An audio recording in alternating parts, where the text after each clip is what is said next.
Ladies and gentlemen, welcome to the co-optional podcast for the 17th of March 2015. Jesse, your head's larger than usual. Is there a particular reason for that, or is it just because you're in an English kitchen? Just my ego, TB. Just my ego. Good to know. Good to know that in advance before the rest of the show begins. You are in England right now, Jesse, are you not? Why is that? Why have you invaded my sovereign nation? Well, someone had to, and I figured it was about time I did it. And then I figured is that the best they could do? Is that... Look, we've got people everywhere. I'm now the guy who's gonna take over this one, so I'm gonna drink Chip Chip Cheerio out of this mug, and that's not actually tea, is it? Let's be honest. No, it is crazy British Coke. It's 7:15 in the evening here. I don't know how you did this podcast back when you lived on this side of the ocean, but it was dumb of you to do so, because holy crap. It helped that I wasn't jet-lagged, I imagine. 7:15 is not an unusual time to be working, but... Nope, not for me. That's also, British Coke has real sugar in it. Isn't that a wonderful thing? It's nice, isn't it? It tastes delicious. Yes, it does. It is wonderful. You don't put whatever that horrible nonsense is in... High fructose corn syrup! It's so good. But I have to thank you for getting me into this. It was several years ago to the day when you stole from your rich barbecuing neighbors a pack of San Pellegrino blood orange soda. And I have been since drinking it. It's pretty damn good, got to admit. It's the best. We are unfortunately missing someone today. Dodger is not feeling well, so hopefully she feels better soon. But we compensate by having a guest, as always. And this time around, we do have a fantastic guest indeed. I can never pronounce your damn username. I tried. You can try. I'll give it a shot. Go for it. Char Alanahzad. Perfect. Yay! 10 out of 10. Also known as Nailed it. Alanah Pearce. Welcome to the show. Hello. Indeed. Now, you came to some people's attention after an interesting little media blitz in which you decided that it would be a good idea upon tracking down some of the people who were being complete and total sacks of shit, that you would maybe contact them. I'm just being blunt here. They were big sacks of shit. You know, let's call it what it is. You decided that because they apparently don't understand information security, you would track down their parents via Facebook and have a few words with them. Is that true? I did, and it was, very, very easy to find all of their details, like their schools and their parents and the also 13-year-old girlfriends. They just have all that stuff publicly available, so it wasn't difficult at all. Yes, it's interesting, isn't it, to put a face to online anonymous abuse, I suppose. A lot of people seem to believe that anonymous abuse is easy, it's something that you could just get away with, there's no consequence to it. Well, sucks to be you, because apparently there was. I want to know what the fallout from that was. Like, you've got to have got some apologies from some people, surely. So the kid that I actually tweeted about handwrote me a letter, but because I'm no longer in Australia, I'm not there to read it, but apparently it has arrived. And of other parents that I've contacted, some of the mothers had been like, screw you, my kid would never do this, you don't know anything, and have been really angry. And others have just kind of half-assed apologized. But that one, he handwrote me a letter, which was probably just because his mum freaked out when she saw it all over the internet. Well, yes, it's like, it appeared on a bunch of news media sites, therefore this is probably something we should kind of take seriously. I'd like to say it surprises me that some of the parents got uber defensive about it, but it really doesn't. No, it didn't really surprise me either. It was just disappointing. Yeah, I think that a lot of parents view it as a reflection on themselves that a kid would do something like that. Well, yeah, you're right, actually. It's completely true. It's like, you are letting your kid be a horrible asshole online. You know, you really need to do something about that. But I think it would certainly be a disservice to say, hey, you're the person that did this, because you do actually have a career in the games industry. You do many other things, so why don't you tell us about what you do? Sure. I work on an Australian TV show called Button Bash, where I make 4 videos every single week. I also work on a national radio station in Australia and have for about 3 years, and I've written for a handful of websites and magazines, and have a YouTube channel that I kind of just use for fun. Fantastic. So basically more experienced and qualified than everybody on this show. Yeah, that makes sense. That's good. That's why we bring on good guests onto the show. Welcome to the Co-optional Podcast, folks. We do occasionally talk about video games. Jesse, why are you giggling so much? Why did you tell me that you made my face even bigger than humanly possible? Like, all right, I clicked on the actual Twitch thing, and I'm looking at it. My face looked like this. And it looks even creepier when it's giant and it's like cut off to here. So I don't know what is. Oh my god, what is happening? You look good. It's fine. You look good. I increased the size of the Thank overlay. you. I gave you Thank even more face space just to indulge in. It's lovely, isn't it? Holy crap, it's horrifying. I'm gonna have to go and look at this now. I have a weird echo, and It's not as horrifying as he thinks. He's just vain. You know how he gets. you know what? That's exactly how I get vain. Vain. Very vain. You are so vain, Jesse. Everyone knows. I am. I bet you think this song is about you, don't you? This podcast, maybe. Yeah. To be fair, less people tune in when you're not here, so you've got that going for you. That's because, you know That's what? a statistical fact. That's because they are boring people, and they need their lives enriched with the cocks. Mm-hmm. Now it's creepy when it's up close, isn't it? Yes, it's actually. Yeah. Really cool. now you're sad you tuned in, right, Chad? back off immediately. Ooh. Ladies and gentlemen, this is the Corruptional Podcast. We do occasionally talk about video games. Coming up with the show. It's creepy when it's in your face. It is. It's very much so. Video games in your face. That's a brand that someone's got to have used by now, right? Mm-hmm. People are very much like video games in your face, like extreme in some way. Like, is it? I can think of nothing less extreme than sitting on a couch playing video games. It is the laziest thing in the universe. There's nothing particularly mountain. This is why I don't get how Mountain Dew, of all people, and actually Red Bull as well. Go on. Like, I'm waiting for this. Very much about it's all like extreme as like video games. Like I'm sitting here with a controller. It's nothing very extreme going on here. I'm not really. Why do I need to be fueled? Like, what is this game a really of fuel? Good point. They always market energy drinks to gamers. Why? We don't need any of that. We are doing nothing. Of hunting down a man in Call of Duty. We are burning less calories than the average person would be walking down the street. We do not need energy drinks. That's a really good point. I can't believe this has never occurred to me before. I don't get it. I don't get the marketing. Strongly disagree. If anything, I'm trying to think. It's probably so that you can stay up all night. It's probably like make sure you don't have to ever stop gaming, nerd. So they just want you to stay there forever. Coffee. Like, coffee's a good way to do that. Yeah. Why are we sponsored by Starbucks? Why isn't Starbucks the biggest gaming brand there is? You know, it's too hot.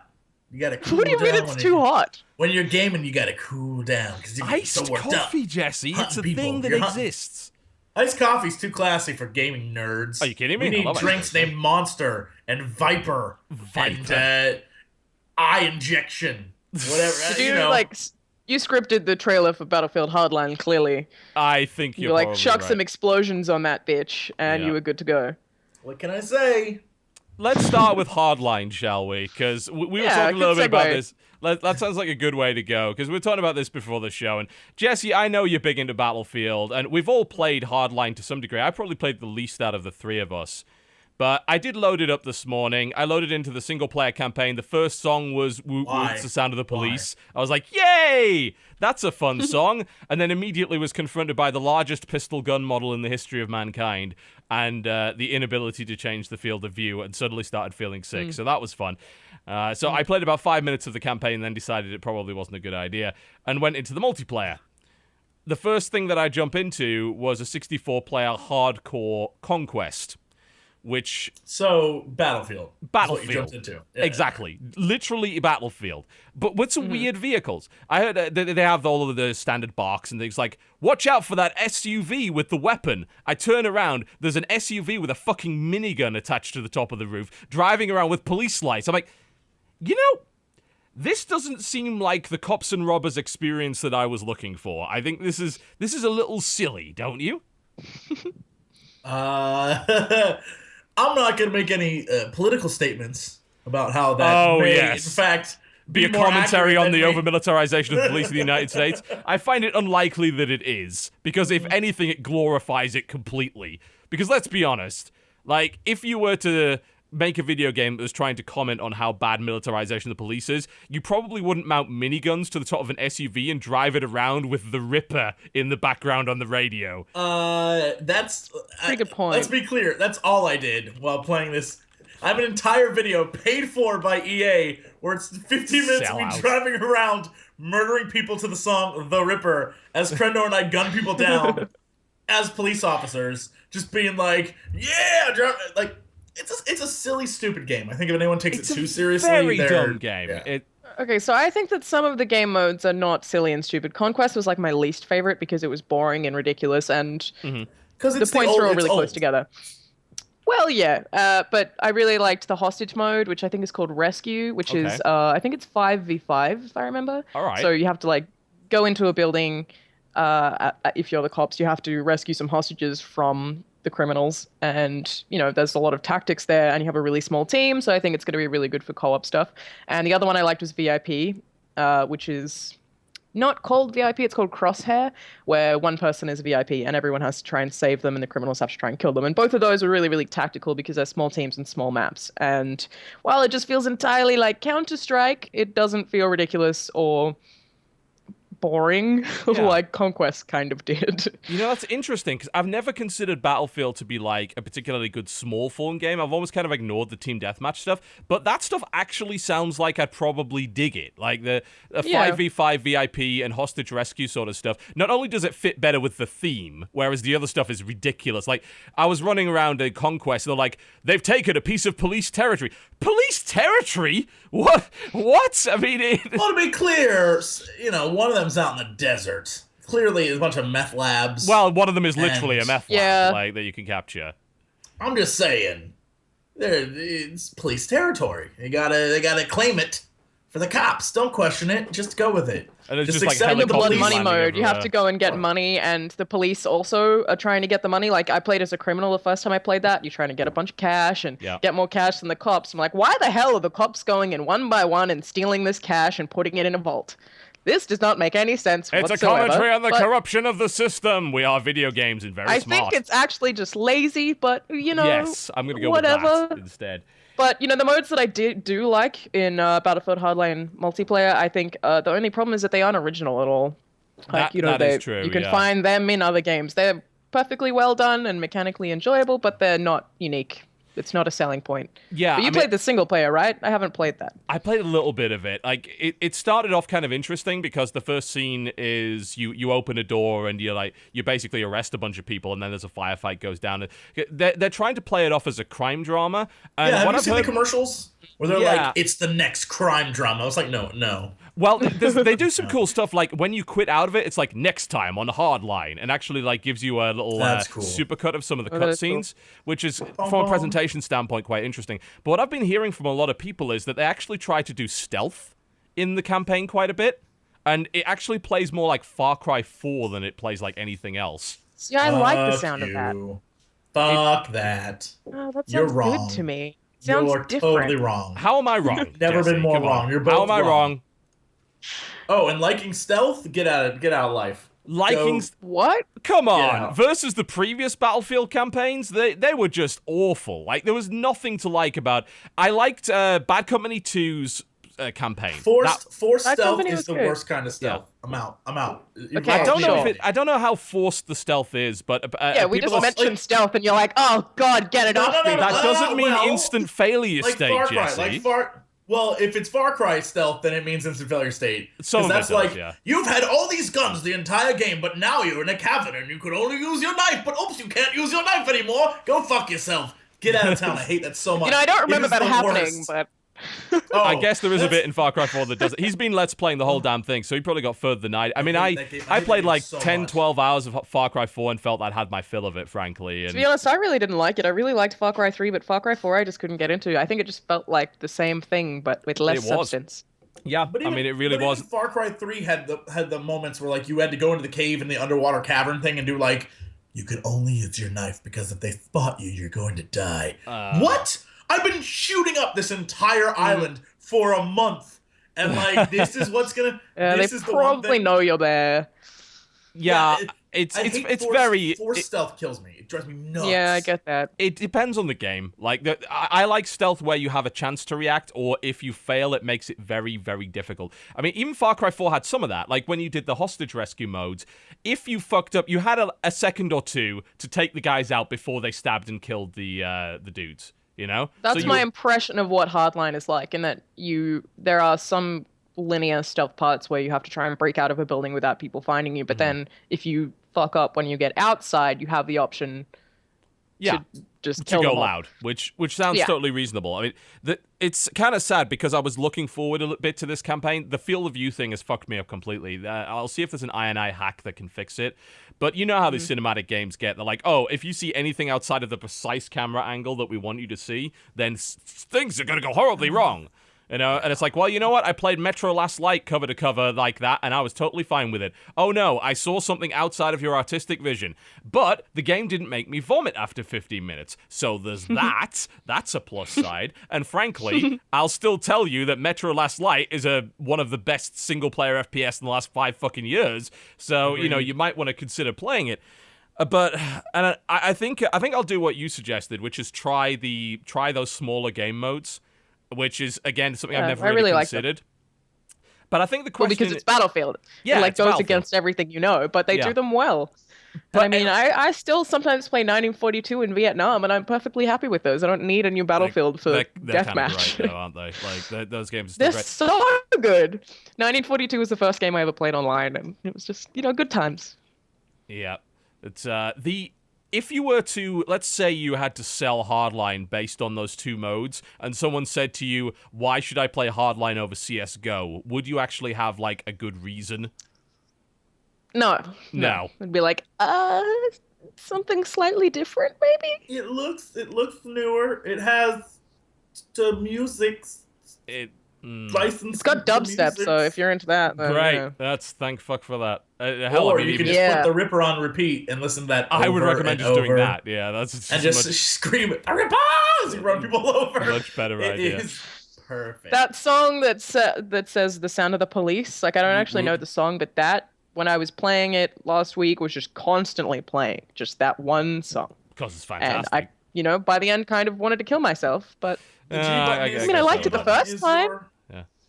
Is your friend. Just press G. Get off that song. You know, it does sound like a bad time to be releasing a new FPS. CSGO is blowing up right now. Yeah, it is. They had over 1 million concurrent viewers for the Katowice esports finals, which was, I believe, Fnatic versus Ninjas in Pajamas. That is huge. I mean, that's bigger than COD when it comes to esports. Like, they are the biggest FPS esport now. And people are buying the game based on watching that. And they continue to get, like, higher and higher concurrent rates on player base. I mean, if I'm not even remotely surprised by that.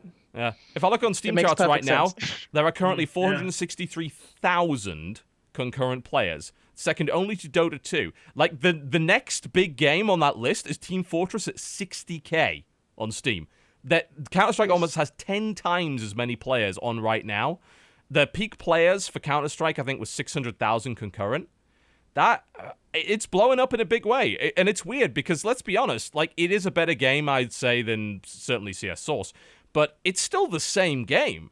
Like, we're still playing the same game modes, we're still playing the same maps with the same guns that we've been playing for literally over a decade, and people still care. And then you have companies like EA trying to release a new Battlefield every year, and people like, nah, don't care. Well, why can't we just have 42? It works for Activision somehow. I mean, I'll give Activision credit. With this time around, that I think Advanced Warfare is the best thing they've done in a long time. Like, I really do. I think that the exoskeleton jump mode is fantastic. I love the mobility. I love how fast it is now. They did some changes to the loadouts that I really liked, although they still do a lot of the same bullshit with the loadouts. It's like, oh, you want this particular site? Better get this gun to level 9 then, for no arbitrary reason at all. But Counter-Strike is still, like, kind of the peak of FPS, and it's strange, like, because really they didn't change anything meaningful. They added some stuff, but it's still Counter-Strike. It's still the same Counter-Strike that it was 10 years ago. I would think it's just because it's so competitive, and Counter-Strike 10 years ago was still really competitive, and people love that. But the only thing that surprises me is that now there are so many other games that have modes like Counter-Strike, like Battlefield Hardline, for example, that Sure. it's surprising that Counter-Strike is still the leading one. But I would guess that that is from people who have played it for a decade and are still just sticking to it out of loyalty or something. You know, I've noticed that a lot of new people are getting into it. A lot of the guys that used to play StarCraft and they would do so competitively also play CSGO, and they've got into it kind of quite recently. And it's interesting to watch because, I mean, I was playing Counter-Strike when I was like 18, and at the time it felt obviously like a brand new thing, and now people are just getting into Counter-Strike now. It's almost a generation gap, almost, at this point. It's so strange to see. It's cool, don't get me wrong. StarCraft to Counter-Strike is a weird thing, though. You're like, well, I've just been playing some StarCraft. Guess I might try out Counter-Strike. How does that happen? That's an illogical leap, isn't it? That's Like, I always find it weird, the StarCraft guys that try and play the team-based stuff, because obviously StarCraft isn't in any way. No. But the thing is, there's no other competitive 1v1 game right now that you can really play, unless you're playing fighting games. You know, it's all fighting games or StarCraft. Everything else is a team game now in esports. Yeah, that's true. But our conclusions on Hardline, so far anyway, like, I'm just finding difficulty even justifying its existence, honestly. Like, it really... So brutal. It is a bit, but, like, and I know it's so harsh to say it to Viscers. Like, you've been working on this game for 2 years, but it's the same thing I said when he brought the first beta out. It's like, why do you exist? Like, what... This is the direction you went in. You know, I know you're trying to keep up with Call of Duty and the annual releases, but COD decided to take a formula and really shake it up a little bit. And now, by the looks of it, they're probably going back to World War II, which is probably a good idea. Like, maybe people actually want a new World War II game now. But with Hardline, it's like, well, we have always been a military shooter, and now we're going to give you kind of civilian level, law enforcement level weaponry and expect you to enjoy it just as much when we put you in the same game modes. But you can see, like, you can see what I'm sure their vision for it was, like what they wanted to achieve, like how they wanted it to be. Like you said, take it off the battlefield, make it more cops versus robbers. You can see the modes; some of them are there. It's just like it's one of those things that I'm sure on paper looked brilliant, but functionally in a game, it's just they were given the assets from Battlefield 4 and were like, go forth and create this thing. And I don't think it's possible. Like, with what they were given, not with like what Payday. they have. Yeah. No.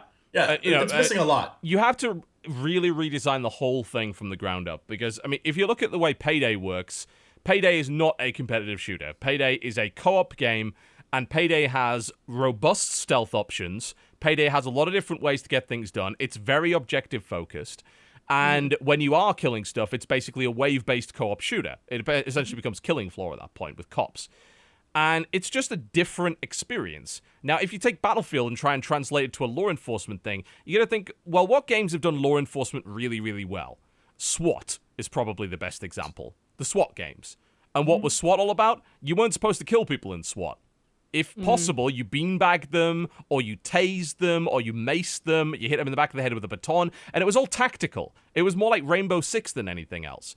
But they took the formula of what is a military all-out explosion fest and tried to turn it into cops and robbers, and it just doesn't work. Because really, I don't see cops and robbers, I see paramilitaries. And again, unless we want to get back into the political commentary, that's probably not what you were looking to do. I feel like it's like a childish cops and robbers. Like I think that the inspiration for it was those old cop shows, and that they actually wanted to have that cops and robbers experience. But with Battlefield, they also wanted to market it to people who like explosions and dubstep, and so it met in the middle with no obvious direction. Yes, is what I think has happened here. That's a really good summation of it, in my opinion. That really is what it feels like. They didn't go anywhere near far enough to make it the kind of police drama experience. Because Battlefield is the antithesis of that. Battlefield is a game where you crash tanks into other tanks. That's not a police drama. That's silly. You know what it is? They wanted to create Law and Order and came out with Bad Boys. Like it's that level of like we drove a car onto a boat kind of level of like drama. Yeah, it is. Yeah. It's Bad Boys. Yeah, I would like to play more of the single player though, so I think I'll reserve my opinion on that. But again, I'm enjoying the multiplayer, but I would agree that I don't think that it's not enough. It's not. They haven't committed to it enough. I think I could reinstall Battlefield 4 and I'd probably have a better experience. Like, with Battlefield, it's actually a safe bet to play the last one because usually they've fixed it by the time the next one comes out. So you get, like, whatever the 4 DLC packs are, and then you get to play Battlefield 4. So I think my next move is reinstall Battlefield 4 and play all the DLC that I haven't played yet. Some of the DLC for Battlefield 4 is really fun. Like, some of those maps are a lot of... They've changed a lot, but, you know... There's a hover tank on one of them, right? For some reason. For some reason. Don't question it. No, I will not. Funnily enough, I want to go back to Battlefield. There was a... What was the name of the expansion for Battlefield 3 where it had a kind of a scavenger mode where you had barely any weapons and there was an earthquake and you were just scavenging for weapons and crossbows and shit to fight people? I can't remember the name of the DLC for Battlefield 3 that did that, but I want to play that again. That was fun. That was really interesting. I can't remember what it was called, so it was evidently not that good, but... Oh, well, never mind. I also played a game on the police theme called LA Cops. We talked about this. I just put the video out for it. So, So you really liked it? Yeah, it was. The name of the DLC was Aftermath, by the way. So. Oh, right. It tries to be Hotline Miami so fucking badly, and it just fails. It has an interesting idea where you go in with a partner, and it's a 70s cop show, except everyone's just murdering each other. So you go in there with a partner.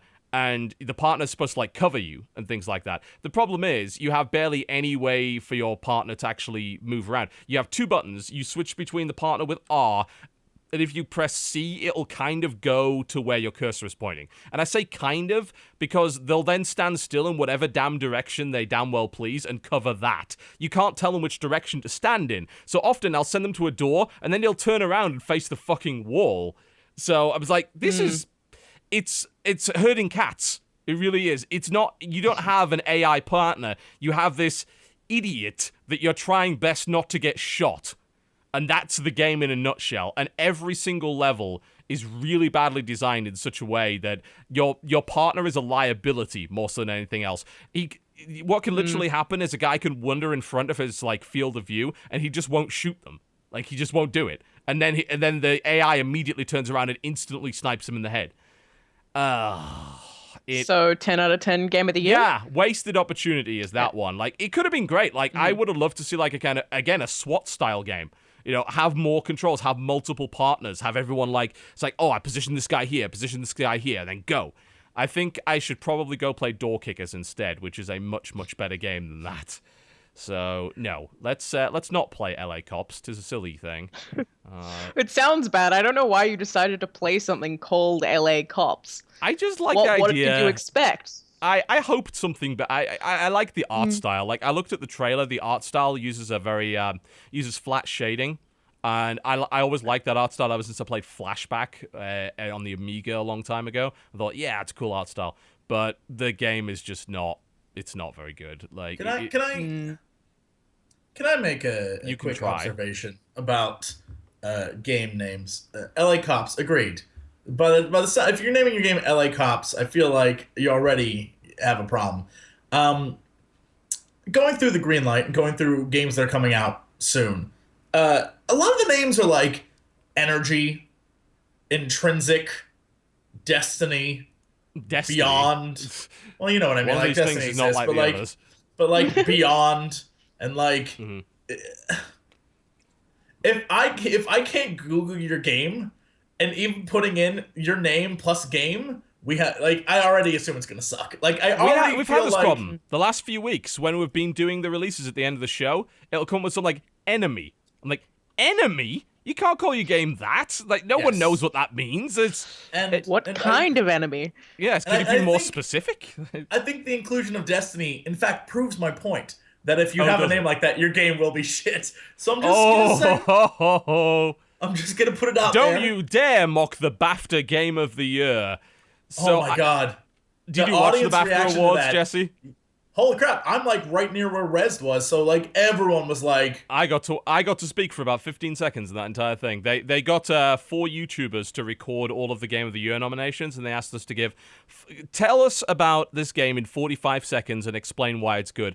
And I emailed them back and said, look, I can probably do the rest of them, but for Destiny, I can't think of 45 seconds worth of things that are good. I can't explain. Like, I have nothing good to say about the game ever. I think the mechanics are good, just nothing else. Yes, sounds like mechanically is a good game.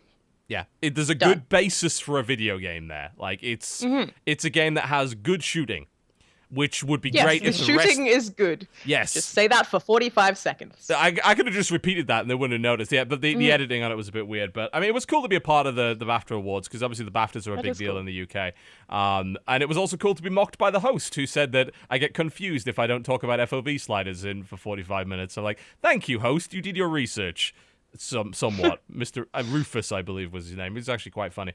But it was a little bit weird to have him say the words TotalBiscuit. That I need to think about changing my name. This is getting to the point where I'm starting to end up on TV now. You're welcome. And I'm looking very silly. But Join me in the not wacky side of the internet. Indeed, yes. Join me. And it's like I introduced myself by my real name wacky. instead of that, and then he insisted on calling me by my YouTube name. Like, fuck! I wanted to be taken seriously on UK national television. Apparently, I don't get to do that now. Nope. Mr. Rufus Hound. He's just a complete biscuit. Yep, complete and total biscuit. What a twat. Some cookie. Some cookie. That was the bad Chinese translation of that press release, wasn't it? They translated my name into some cookie. Some cookie. Lovely. So what else have we been playing this week? Alanah, tell us what you've been up to outside of Hardline. I've actually been playing Dying Light. Yes. Marathoning it. Have mixed opinions. I think that the game takes itself way too seriously, which is slightly off-putting. And probably my biggest problem with it is that they're like, oh no, serious issues, and there's all this political bullshit, and I just don't think it does it very well. But I'm enjoying it for the most part, despite getting to a point at the moment where I'm finding it kind of repetitive. There was one mission recently that I quite liked, where we were in a school and had to go down some levels and find some stuff, and there were actual people in there, and the people are like really, really tough, whereas there were zombies in there as well and some big guys. Like, it was really intense, but that, I think, is like, when I finish the game, I feel like that will be the one thing that I will remember, because everything before that is a bit of a blur, and the whole thing is a fetch quest, so there's that too. Yes, the entire game is a gigantic fetch quest. And the point that you were making about it being too serious is a problem that Techland has consistently had with Dead Island as well. It's like, oh, well, everything's really serious. Wait a minute, I can craft a baseball bat that's electrified and sets people on fire. Dead Island wasn't meant to be funny? It was not. But did you hear those Australian accents? Because that was... I imagine that was hilarious. Comedically excellent. Yes. Crikey. That's terrible. They do not. It's like they hired me to do it. Yeah, it was that bad. But Techland has this problem. Like, they make stupid games. Like, and they're making another stupid game right now. It's called Hell Raid. It's going to be fucking hilarious. It literally is about hitting skeletons with a giant sword in first person. And they explode. And they're probably going to try and they're going to give it a really dramatic storyline. Probably, with a diverse cast of characters from all over. It's like, no, it's a game about hitting skeletons with a giant sword. Just be what you are, you know? I'd say with the same thing with Dying Light as well. Make it comedic. It was frustrating. Like, I wanted at least one funny character, and none of the characters are even likable because they're all so goddamn overdramatic and whingy, and they're like, every character is Cloud from Final Fantasy VII. All of them. Just like Dead Rising 3. Like, Dead Rising 3 had exactly the same fucking problem. Dead Rising 1 and 2 realized how stupid they were. Dead Rising 1. Dead Rising 1 was excellent. I played more of that game on my Xbox than any other game. Like, it was so unique at the time because it was really a game about failing. Like, you consistently lost and then you start again. And this time you get a bit further in the main quest and you catch this side character that you didn't get last time. You know, there's a lot of progress to be had there. But it still realized how stupid it was. And it had this sense of absurdity. Dead Rising 3 doesn't realize how dumb it is, and yet it's the dumbest of the series yet. So aren't all the weapons, like, I played like a little bit of it, aren't all the weapons just absolutely ridiculous in that? I thought that was part of the humor. They went completely overkill with it this time. Like, I don't know if I agree with them doing that, because in Dead Rising 1, I like the idea that everything felt improvised. Like, oh, absolutely. Shit. Grab a bench. Pick it up and you're like, oh, I can use this. Yeah, cool. I need this because I've run out of weapons. Grab a bench. And eventually you get a good set of weapons, but they were still like within the bounds. Mini chainsaws. Yeah, mini chainsaws overpowered mini chainsaws, yeah. And then you get all the books so that they last forever. That was... it was ultimate weapon in that game. Yeah, and you get like the battle axes and stuff like but it was still stuff that you'd find in a shopping mall, maybe, you know. And now it's like with Dead Rising With Dead Rising 3, it's like, these are literally jet-powered boxing gloves with spears in them, you know? And some people find that hilarious, and then other people are like, I think you may have gone a little bit over the top, you know? So I feel like it would have been good if the game itself or the story or the characters or whatever are equally ridiculous, but come to think of it, like, Dead Rising 2 is kind of serious as well. Like, it is a bit. You have Chuck your is daughter way less and you of have a to fun help her all the character. time, and Yeah. Frank West was great. And it's weird because they went in the complete wrong direction. Like, you'd think the photojournalist might be a bit serious, but no, he's flippant about everything. I mean, he's actually a real piece of shit. Like, that, I actually liked the fact that the protagonist was not that likable. You know, I just loved all the stuff he said when he was taking photos. Like, good, excellent. Yeah. It's like when he takes a zombie upskirt. It's like, this guy is slime. What was it called? It wasn't called sexual. They had like a name for any kind of dirty photo you took, and you got more points for it. Was it literally just erotic, I think they called it? It was erotic. Yeah, it was. And it came up in like pink or purple text or something. It came up in pink. And he was like, oh, yeah. Oh, yeah. And it was just like... Oh, Frank West, you hard-hitting journalist. Yeah, he's covered wars, you know. But he was... He As you said that, everyone in chat wrote that too. He's covered wars. But that's a memorable character, right? Because he's a absolute piece of shit. And then Chuck is likable because he's helping out. You know, he's trying to help out his daughter and everybody. Yeah, but I feel like Chuck is just like a character. You know, he's like a Ubisoft character where he doesn't really have a character. He's just a dude. You know, very vanilla. And then you've got the Dead Rising 3 protagonist. Holy shit! What a whiny baby! You literally have an arsenal of God in your hands. You can craft a hammer that is basically Thor's hammer. You can smash down on the ground, and then 30 zombies explode in electrical fire. You can do this, and you're like, oh, zombies! Oh no, not zombies! You can make a tank! You can build a tank! I don't understand. I have nothing to say to this. I don't... Yeah. What's that term? Ludonarrative dissonance that people use? Like, that is one of the biggest games where that actually fucking applies. Because the character's reactions don't match in any way to what's going on. They should have done what they tried to do with what's that crappy game that came out that everyone was hyped about but then didn't like and no one played, where the energy drinks made people into monsters and you got to rail around. Sunset Overdrive. Yeah, you know, that shitty game. It should have been like that. It should have. That game was ridiculous through and through. Yeah, It was consistent.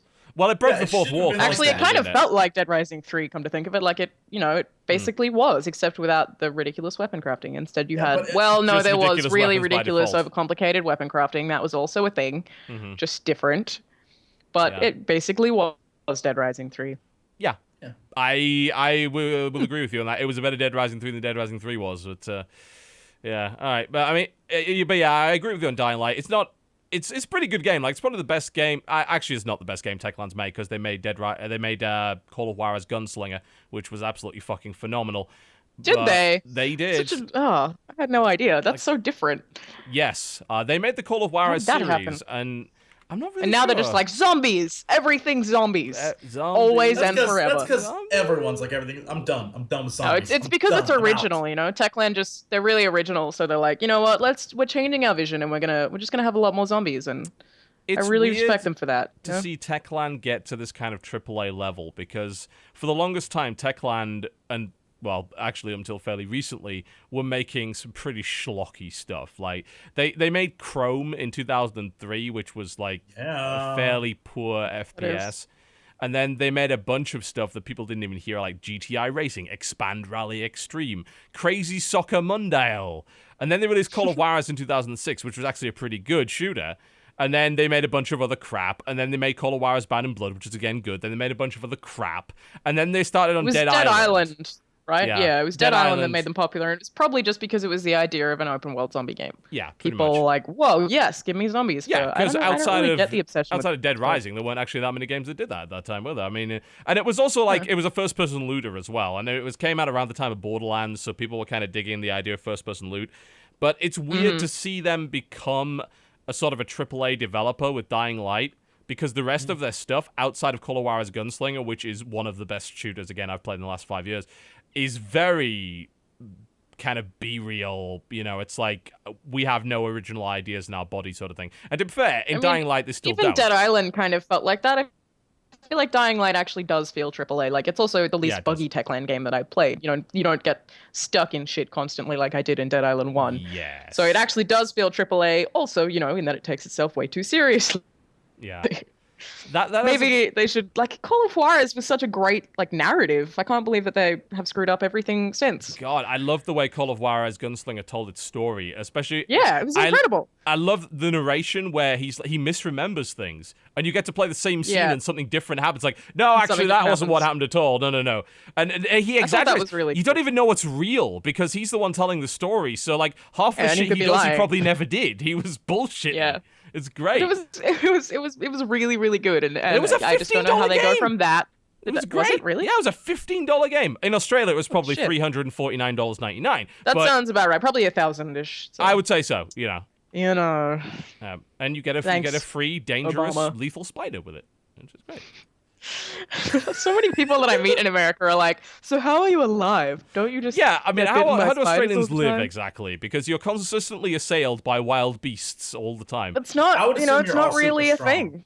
Yeah. That's it. Yeah, we all have superpowers, so Super strengths. You're Suck all on that, America. Radioactive. yeah. That's we're why we don't actually mess with all you. We will bomb anyone but Australia. We will not even. That's Mad Max. We've seen all 3 of those movies. That shit's crazy. We know what happens. You To be guys fair, have why on Thunderdome. earth would you want to give radiation to already dangerous giant beasties? Like, really? Yeah. No, we would not even. That's We're not also- even gonna yeah, go over there. I mean, the only thing that I really see often is huntsman spiders, which are really big, like that big-ish. Yeah, that's enough. But they're not poisonous, right? They're still terrifying, but they just hang out in your house and like eat all the other bugs. So Okay. some people just kind of leave them Spider there. Bro. Yeah. I'm not really comfortable with that because they're terrifying, but that's the most common one, and they can't hurt you. So I usually just throw my cat at the spiders, and he sorts it out. Yes. That cat Yeah, is it now works out. also has superpowers, having been beaten by a radioactive spider. Yeah, Oh my. Australia. Australia, a safe place. I do find it very comforting being in America now and in California, and I haven't seen a single spider since I've been here. And the best thing is like not being afraid of having a spider under my bed at all times. Like I feel like back home, every time I go to sleep, I'm like, what if there's a spider in this room? I could die. But here, I'm like, you know what? I'm probably like 90% not going to die. Yeah, I mean, really, all you've got Unless in San someone has a gun, Francisco which is a whole are other thing. dangerous homeless people and rad scorpions. And no one likes It's rad way scorpions. better. Wait, what? What? Oh, you What? didn't know about the rad scorpions? Is that They didn't tell you about that. what? Huh. No? Oh, that's unfortunate. I feel like that's Yeah, that's talking sad. about I Fallout feel like right that's the now. kind of thing something. that they should warn you about before you move in there. Oh boy. Is this like our equivalent of drop bears? Exactly. Right. You I heard see. about the death claws as well. They got loads of those. Yeah. It was like Absolutely. this sounds like Fallout right now. Yes, it does. Anything else that you've been playing this week? What else have I been playing? I mean, I've been playing Battlefield Hardline. Oh yeah, I got the Order 1886 and started it, but haven't played much more than How have the you first not finished 15 that minutes. yet? I know, yeah. Do you have Oh, you Uh, played the and first 15 minutes, so you're about halfway through. Life Okay. is Strange. Yeah, about 90% done. But also played Life is Strange again and made different choices, and it didn't really make any difference at all. Do you but think I also that, do you think game- that's going to be a problem later on, or I mean, do you think they're going to resolve any of those, or is it really going to be a telltale situation where nothing really matters? I don't know.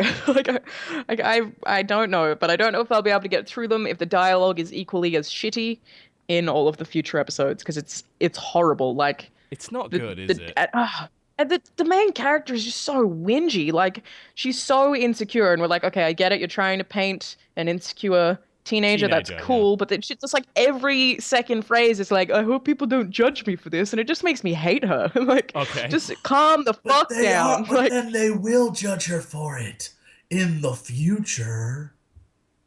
but there's one part where you water a plant, and it's like, this is going to have consequences. What? Yes, I don't. That's the one thing I think that I How's the that I plan don't gonna like happen? about the I game is don't it understand. very much is like it constantly reminds you like everything you've done now choices. is a choice that will change in the future. It's like I don't care. See, I just don't. I feel like it care. would be better if it didn't tell me that, but my issue with it is that it's obviously so limited in what actually does affect things. Like, because it tells you, you're like, okay, so it's like these 5 things. That's it. Like everything else that you've done could have absolutely no impact on the story at all. Yeah, It was pretty though. it is. It's. I like the aesthetic. Certainly, it's definitely a nice looking game, and I also like the focus on photography. I learned quite a bit about photography from that. Yeah. That I didn't know. That was probably kind of neat. But simultaneously, I feel like the dialogue, as you said, is very, very forced. Intolerable. It does feel like it's like we're desperately trying to recreate this high school experience. I'm like, are you? Maybe it's because I never went to American high school and was also never a high school girl, but I do have some difficulty dealing with I can tell this. you that is not no high school ever. No one ever talked like that in any high school in the United States. No. Ever. But like Ever. even beyond that, there's one part where it's like forced in every way where when she's like figuring out that she can rewind time, there's like 3 separate instances where she's like, okay, if this works, then I'll know it's for real. And she says that so many times, and she's like, okay, it's definitely for real. And then she's like, wait, but maybe if I can do what if it's this, not? then I can confirm it. You're like, shut up. I get it. You can reverse time now. Congratulations. Stop whinging at me. I just, I was so angry playing it. I was like, this game looks really fun. Let's check it out. Nice environment. And then I just ended up getting really pissed off. But I'm hoping that they will fix that because it's episodic and they can do that. Yeah, have you played episode 2? Episode 2's not out yet, is it? Is it out? No. I thought it's about to come out, right? No, they just the episode 2 you're thinking of is the Borderlands one. Which is, Yes, you I'm thinking of Tales of the Borderlands episode 2, yes, which I haven't got around to playing yet. I probably should. I dug the first episode of that. It was sufficiently irreverent, and it wasn't boring like Borderlands generally is, so that was a plus. Yeah, I don't like Borderlands actually. Nope. But yeah, most people disagree with me on that. I just don't get it. I'm still trying to figure out why exactly people disagree with me on that, because like it's. I could understand maybe after Borderlands 2, people's like, yeah, Borderlands is great. And then they released the pre-sequel, which was basically the same thing, only worse. And people are like, yeah, Borderlands is still great. Like, is it really, though? Like, it's a loot sorting simulator. It is, absolutely. And most people that I talk to tend to be like, yeah, but did you play it with friends? I'm like, well, if I have to play this game with friends to enjoy it, then it could be any game. You can play any game with friends and enjoy it. You can play Kane and Lynch, and it's excellent. Let's not go that far. And, well, I actually did have fun playing that drunk with a friend. And so Borderlands, I could too, but by myself, I was just horribly bored and didn't understand the point or why anyone liked it. Yes. I don't know. I do feel like an outsider going against Borderlands. Like, yeah, I know. Always it's like foreign. Like, who are all these people, and why do they like this game so much? I don't get it. It's. I just think that they're enamored by the idea of looting in first person. It's like, I was too. That's why I bought Hellgate London, and I regret that. And I also regret Borderlands the pre-sequel. Oh dear.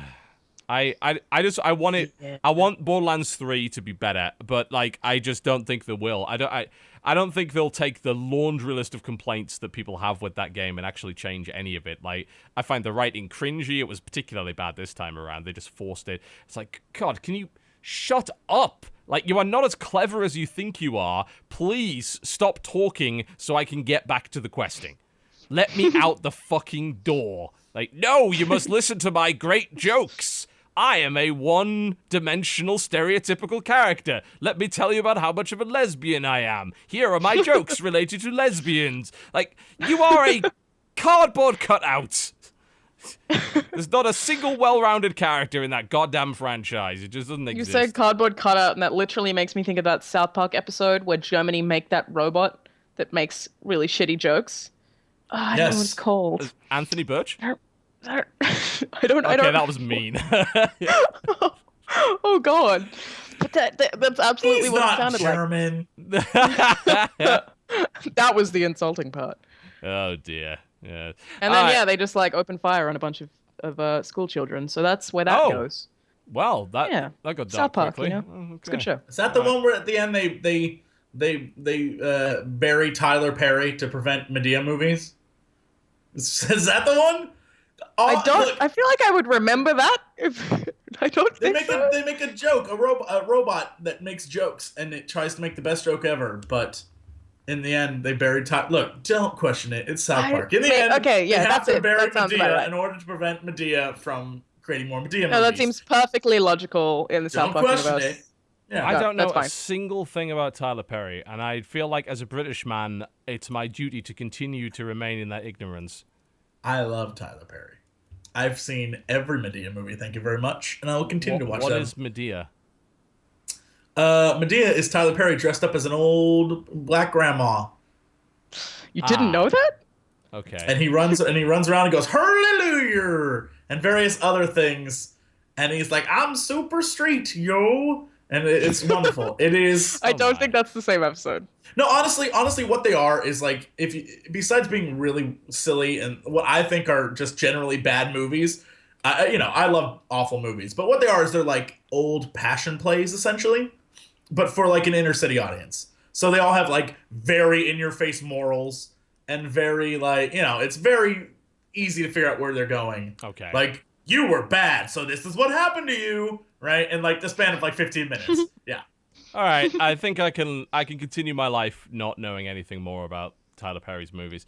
Let's take a short break. When we come back, we can not talk about Tyler Perry. We can talk more about the games we've been playing this week.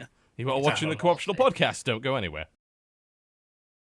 Ladies and gentlemen, welcome back to the Co-Optional Podcast. That song was beautiful. The song you just played during the break. Yappy Feet is amazing. It's from Jet Set Radio. Such a good soundtrack. Absolutely phenomenal. Whatever it's from, that game was made better for it. It was. Like, to be fair, the soundtrack to Jet Set Radio was legendarily fucking great. So, I never played Jet Set Radio Future, and I think I probably missed out on that. I never played it either, actually. Yeah. I never had an original Xbox, so I never really got the opportunity. I should probably buy an original Xbox, because there's, like, Panzer Dragoon Auto on there that I want to play. There was Jet Set Radio Future. I'm trying to think if there's another Xbox game that's actually worth playing on the original that isn't stuff like Halo. The original Xbox? Man, what was that? Jade Empire? That was a fun game. That's on PC, though. You can play it on PC. Alright, whatever. Fine. Alright, fair enough. Apparently we're cutting out on you a little bit, Alanah. Is that working properly for you now, or... We had Skype issues during the break. She gone, dog. She gone. Ooh, that is the face. I've seen the face of women who have left me before. That is one of those. That is one of those faces. Sad, but unemotional. That's going to be a disconnection by the looks of it. Okay, well we will hopefully try and resolve that as soon as humanly possible. So in the meantime, Jesse, why don't you tell us about what you've been playing? Have you even had the chance to play? You went to Rezzed, right? Or has Rezzed actually happened yet? It did. Okay, so you went to Res. Hello, I'm here now. Hi. Sorry. Hello. Okay, cool. You're back. Excellent. So back to original Xbox, right? Yes, you can play most games, original Xbox games on the 360 now anyway. You can do some, certainly. Conker's Bad Fur Day, there's an example of something that needs playing. I haven't played that. Crimson Skies. That's not on Xbox, though. Yeah, because the sequel to Crimson Skies was on the original, wasn't it? Crimson Skies, I can't remember the name of the sequel, but... that game was fantastic. Yeah, I need to buy an original Xbox. Or hopefully find the games that, as you said, work properly on the 360. Because I know some of them do. I think a lot of them do. Yeah, most of them do. Yeah. Yeah. Xbox. But, I was really young when that came out. But, one of the first games that I played was Brute Force. Oh, I sort of kind of remember that one. Yeah, it was like a really macho alien game. But it was actually quite good. You had like a team of people you could swap between, and that's mostly what I remember. And I remember you had to search for loot, and they called it alien doodads, and for some reason I really liked that. They called them alien doodads. Okay. I found that very, very amusing. But yeah, it was good, I think. There was also this game called Midtown Madness. Oh, fuck which has yes, convinced Midtown me Madness. Yeah, that was awesome. Great. I'm convinced that I could navigate my way around Paris because of that game. I'm like, oh yeah, I know where that street is. Okay, so the first problem is trying to drive in Paris. Trust me, not a good idea. Right? But I don't know. I played a bit of Midtown Madness, so I think I'll be fine. You go and enjoy the French drivers for a while, and then come back and tell me how that went for you. My God, they're crazy, evil people. That game was actually made by Digital Anvil. That ended up, they had a bunch of staff behind things like Freelancer and all sorts of stuff like that. And they made a game called Conquest Frontiers, which was pretty fun. Yeah, that's it. I'll put that on the list of things to play on the original Xbox. I need to have a little bit of a weird retro session with the Xbox. I don't know what else there was. Halo and Splinter Cell? Mostly that, yeah. I can't remember. Yeah, just really a lot of what else. Halo, really. No. I don't like Halo. I never have. Oh, really? I do like Halo. But again, Controller. that's hypocritical because I only really like it when I'm playing co-op. So that's the fine. same as the Borderlands thing, where it doesn't quite Really? count. Halo co-op. All right. Yeah, co-op's good. It's split screen, so it's Absolutely. great. That's good. Yeah. I'll go with that. As long as you play it with someone who's efficient. I played it with an ex-boyfriend who had mostly played Call of Duty, and it was terrible. He'd just like throw grenades at me And constantly. that's why I'd be like, he's an ex-boyfriend can now. exactly. You suck at Playing FPS, Gears of that's War why. was terrible. I'd be like, can you come pick me up? He was playing on casual, and I was playing on, I think it's insane. And I'd be like, come pick me up, or we will instantly fail this checkpoint. And he would be like, hang on. And then I'd get downed like 15 times. And I'm glad Why he's an was he saying, ex-boyfriend. hang He's on, really hang bad on? at co-op games. What was the whole? I have no idea. It's because he plays like a COD player. So he's like, hang on, let me kill all of these guys. So then he's I'll come slow get you. and I'm like, dumb, hi, basically. bleeding out right now. Give me some. It was just not good. It was not Hopeless. good. Absolutely hopeless. Mm-hmm. Dear Lord. What a terrible relationship problem that would be. Terrible I cannot relationship. imagine having a bad co-op partner as in my relationship. That would be terrible. It was intolerable. I stopped playing games with him because I was like, he couldn't talk whilst playing games, and he was just bad at co-op. It was just not good. Not worth it. And that's why he's an ex. There you go. Yep. Jesse, you were rezzed this week, yes? You went to the UK for many reasons, amongst which was to attend what used to be called the Eurogamer Expo and is now called Rezzed in the UK, which is the biggest trade show that the UK has. Actually, it's not really a trade show; it's more of a consumer show. Yeah. Like PAX and pretty much everything else this year, indies like crazy have been all over the place, and that's all this was. There were a few big name things. What is that? Bloodborne was there. People were geeking out over Did that. you get a chance to play that? Yeah, I think I will. Oh man, I wish I could give you the exact tweet. Ollie Moss, one of my favorite artists on planet Earth, tweeted out exactly how I feel about it. He said that someone said that it looked like a Victorian era Ed Hardy. Like an Ed Hardy, Victorian design Ed Hardy game. Okay. It's pretty much what it looked like. It feels like it's just too, I don't even know, like over the top.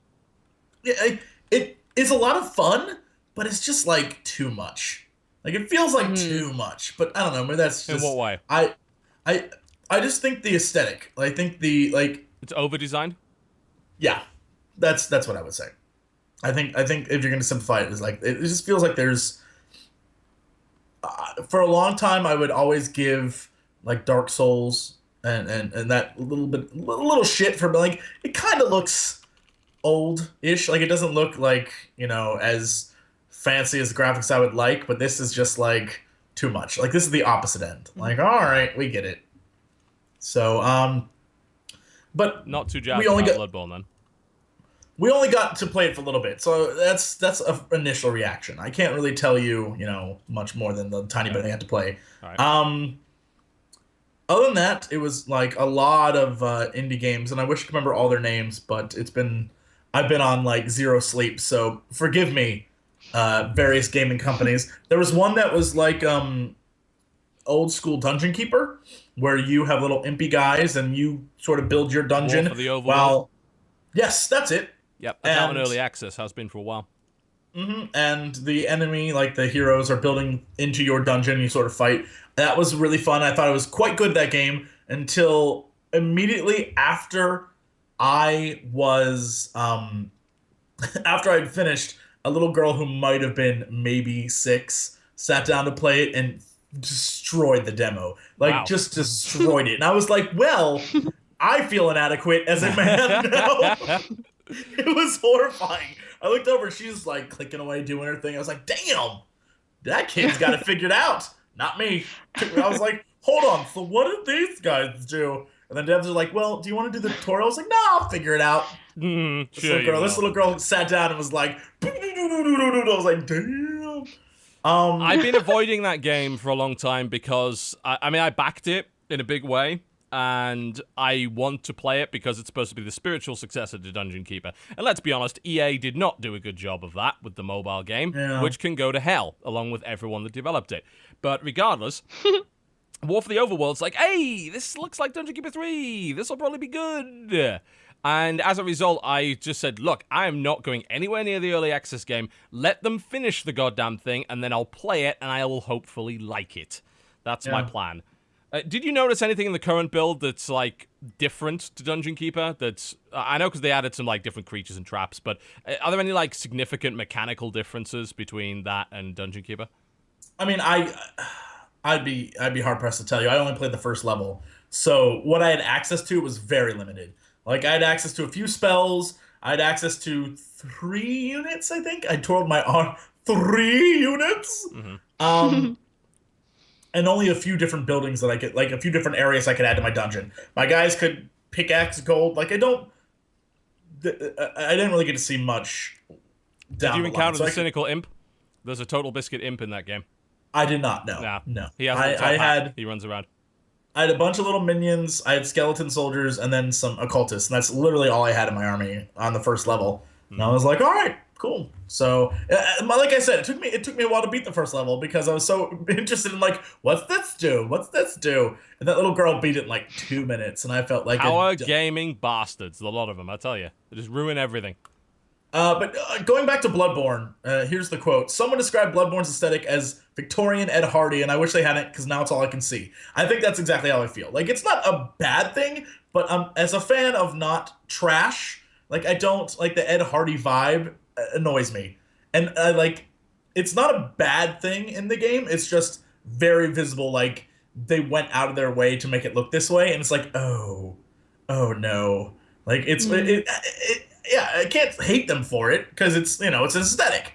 People make aesthetics, but you feel like this sort of vibe of, like, I think it's kind of what you're talking about earlier with Dead Rising and a few other games where it's like almost this, like, next level try-hardiness of trying to make the game, like, very, very serious, and it's, must have this but it's like, that's not who you're supposed to be. Like, we all don't want you to be serious. We want you to have fun. They're trying really, really hard to be gothic and... Yes. I think someone described that game as being wet, which is also accurate. Everything looks like it's covered in water, which I actually kind of like. It makes everything all shiny, and that's kind of cool. But it's less along the lines of good wet and more along the lines of Dragon Age Inquisition wet, where you're inside of a house. Where all their faces, their lips, man. They're just so much chapstick. Why are all of your lips so shiny?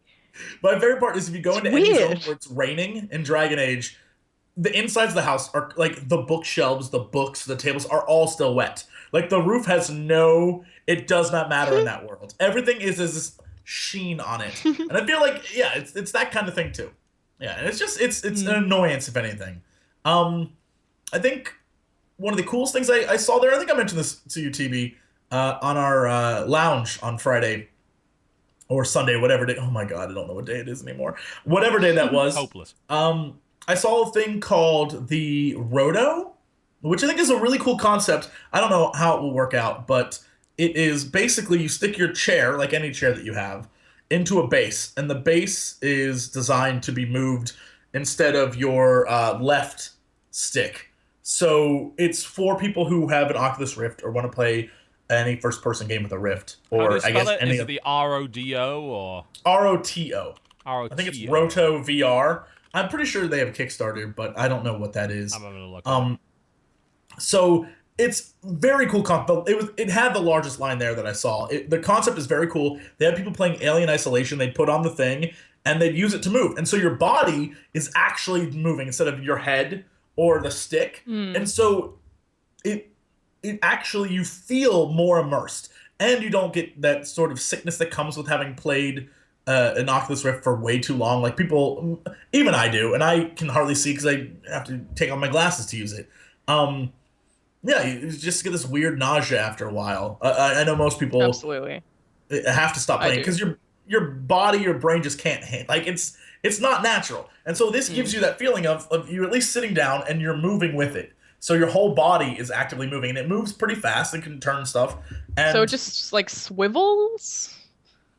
Yeah, like I assume you can't do a 360 because you'd have cords. You can. You can do a whole 360. You can. Everything's plugged into the base, and the base is plugged into a wall powerhouse. Right.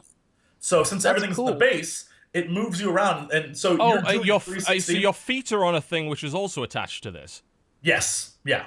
And so it's really, really, really cool. And they were very much like, we want gamers to, try this out and like it. And I told them, I told the developers, the first thing you need to do is get the developer, like the actual game devs, to promote this thing and use it, because that's what's going to sell your game. Because half the people who love it will never get it because they don't have a Rift. So you need there's levels of marketing here, but it's a really cool concept, and I think it's a great concept piece and shows you what is needed in order to make a Rift really viable. But to be honest, I wouldn't have even thought it was necessary. I love the Oculus Rift so much, and I always feel totally immersed and forget that I'm sitting down when I'm using it. I wouldn't have even thought that you'd need that, but it totally would help with motion sickness, which is something that I get extremely bad. I will openly say that the Alien, watching, watching people play the Alien Isolation demo where they're actually so immersed because they're moving and they're losing their shit was next level. It was really creepy. I just wouldn't have even thought I could be more immersed than when I just have the headset on. That almost terrifies me. I'm I'm going to forget that there's a real world if I'm even more immersed. That sounds terrifying. I actually played at GDC, I played an Oculus Rift game. I don't remember the name of it. Sorry to the people who made it. I don't remember the name, but it used Kinect, and you were on a space station, climbing a space station with the Oculus Rift. So you can look down over Earth and stuff, and you just climb up these ladders with your hands. And that was really, really cool, despite terrible voice acting. But yeah, I mean, I feel even the ones that combined with this cool chair, combined with Kinect, just heaven. There's some really amazing things that I've seen as sort of tech demos for the Rift that I will, I get lost in. Or I'll think I'm facing one direction, and when I take off the helmet to talk to friends, they're all behind me, and I'm like, what even happened? Yeah.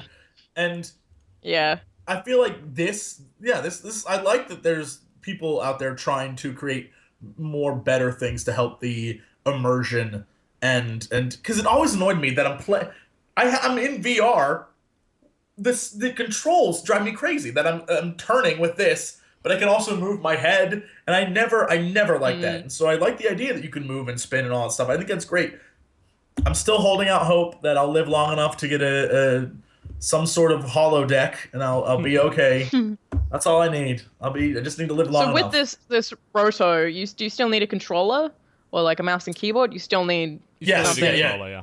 Yeah, the controller. So you're using the buttons and you're using the right stick. And so is the chair moving along with the way that your head is moving? Yes. Or is it moving along with the controller? You don't use the controller for the left stick. So the left stick is the chair. So your movement on the what would that be, the x-axis, I guess? Yeah. Is your so your x-axis movement is done on the chair. So you're swiveling around. But do you have to shift your weight a lot? Is it, no. You have to your put feet force into your moving feet it around, are doing the pedal work. So you're not your body. You're just chilling, and it moves around with you. And so you feel the movement, which I think is a weird sort of you're feeling yourself move in this world. I think that's what creeps people out, because especially in Alien Isolation, where something's stalking you and you're the one moving, I think that it's a really cool concept. I mean, I'm not sure how much was worked out, there versus how much is completely done in reality, but what was there was cool. I also played an Oculus Rift game at PAX East called Time Machine, where you go back in time and have to scan dinosaurs because you're a scientist or something, and you do that on this chair thing. And I feel like that would be perfect for this. You're just sitting on this chair, kind of floating around environments. And that one made me particularly motion sick because you strafe. So sometimes you're looking one way and then the chair kind of strafes left. And that just made me oh, God. But with this chair, that would just be perfect. Because you're sitting in a chair anyway. You can see your legs below you when you're sitting in it. That would be sweet. I wonder how effective it is for games that aren't seated. If you're not in say a racing car or a spaceship, I have to wonder how does it work for games where you really move around in a regular that's Alien fashion? Isolation, right? Yeah, I mean, did you get to play Alien Isolation with this thing? Oh, I didn't play Alien Isolation with it, that's for sure. No, just tech demo stuff. Yeah. I am a giant coward. So Okay. I didn't, because I watched other people freak out and lose their mind. And they were like, well, if you want to. I was like, nope, I'm okay, I'm good. I don't need to experience that. Thanks. I played it before without being immersed in it, and I was not a fan. So you do what you do, guys. It seems like it's a compromise, ultimately. Like, because a lot of other people are looking at the idea of omnidirectional treadmills, which are ultimately impractical. Valve went even further and said, it would be best if you dedicated a room to this and you could set up virtual barriers to stop you walking into shit. And, like, ultimately, the way VR is actually going to succeed for your general consumer is the ability to sit down in the chair that you have and actually use VR in a way that's effective. Now, if this thing interfaces with pretty much any chair, but by looks of it, you can just take the wheels off your chair and then plug it into. That's exactly what it is. Any chair you own, or you can also buy a chair with it. Yeah, I'm looking at the Kickstarter page right now. I thought that it was a chair. No, you can also get a chair. Selling is the base. Yeah, you can get a chair too. Product. So if you go to the Kickstarter, they're trying to raise $85,000 for this thing. I guess they'll probably make it. They've got 30 days to go. They've got £5,000 in there so far. But so you can buy the base is £200, and then you can buy the chair for an additional $219, and you can get $160 for the table. I guess the table seems unnecessary, but. Yeah, so if you were to buy this and the Roto chair, you're paying like £418, which is about $700, which is expensive, of course. But the base in itself seems practical, like because I could just take my office chair and install that, and I don't use the wheels on my office chair anyway. So that's pretty cool. Yeah, that seems like a practical way to do it, instead of buying a fucking turntable and omnidirectional treadmill and all this other ridiculous stuff. Yeah, I have no interest in those treadmills at all. I don't want to do exercise when I'm playing video games. Oh, fuck that. Yeah. That is the wrong market. The only thing I can think of that there has to be a limit on it, though, right? Where there are a lot of games where you want to turn very, very quickly, or there's some game mechanics where you instantly turn around. Like, it would be impossible to do that with this. Like, this would have a little bit of lag, I would imagine. Like, your head would move before your body does. And, I don't know. I'm definitely curious to try it, but skeptical. Yeah, it's very, like, it was definitely, like, one of the biggest draws there. And for good reason. I think it's a very cool concept. I hope, that they can get more devs and stuff on board with it and get more promotion. It looks like everyone's into it. Seeing all the reactions, and everyone was, like, very much like, this is great. But, with 85,000 pounds on the line, that's a lot of money. Yeah. They've only got 26 backers at the moment. They'll probably get it. I mean, it's not an unreasonable goal. It's not like they're asking for £1 million, but ultimately, like, they're asking for a big initial investment, which is £199, about $300. So for a lot of people, that's going to be too much. I'd probably go with this. Like, it's the thing which makes the most sense to me right now when it comes to VR, and if it does help with the motion sickness thing, it seems like a pretty good compromise. That's the key. It definitely does. It definitely. I think everyone coming out of that room was like, "That was it." Actually, I don't feel like I don't feel terrible playing with the VR. Yeah. Because I've done it. I heard that you can build up tolerance to it though. Like if you play on the Oculus Rift a lot, then you will stop getting motion sick. The first game that I played on it was Team Fortress 2, and that was terrible because like my body would fly somewhere and I would watch it and not be moving, and that was just like weird, super nauseating. But I played lots of stuff that hasn't affected me that way, and I wonder if that's because I've started playing more and more of them and have built up a tolerance to it, or I don't know. I've heard that you can, but that's probably by devs who are like, no, just play our game forever and you'll be fine. You won't get sick. You should buy it. Can I have $100? Indeed. Yeah, I think I'll probably I'll put some money down on this thing. Like, it does seem like the way to go, and it seems practical and sensible, which a lot of the other solutions simply are not. So yeah, I dig it. I think it's great. I think its biggest hurdle is the audience who would give them money for the Kickstarter, because not everyone has an Oculus Rift to begin with. And I don't have one yet either, of course, but eventually I will. But I think it definitely deserves to exist, so I can't wait to see what happens with it. Yeah. And, so I'm just reading here. It seems like you can't turn 360 degrees. You'll tangle the cables and... Oh, well, they were definitely doing it. I guess it depends what cables you use. I mean, if you're using a wireless controller, like, what other cable would there be, Yeah, they were it's phrased going oddly. 360. the bullet point here, they're like, so why do we need to turn 360 degrees? But then the explanation seems to be them saying why you don't need to do that. And the end note is, it often feels like there's no incentive to explore 360 degrees, but even if you did make the effort to swivel around, you'll no doubt get tangled in cables. So I don't. Seems like you can't, but I don't know. Maybe because they had a test rig and everything was hooked up into the rig. Like they even had a TV that was so people could watch what the person was playing on the actual rig itself.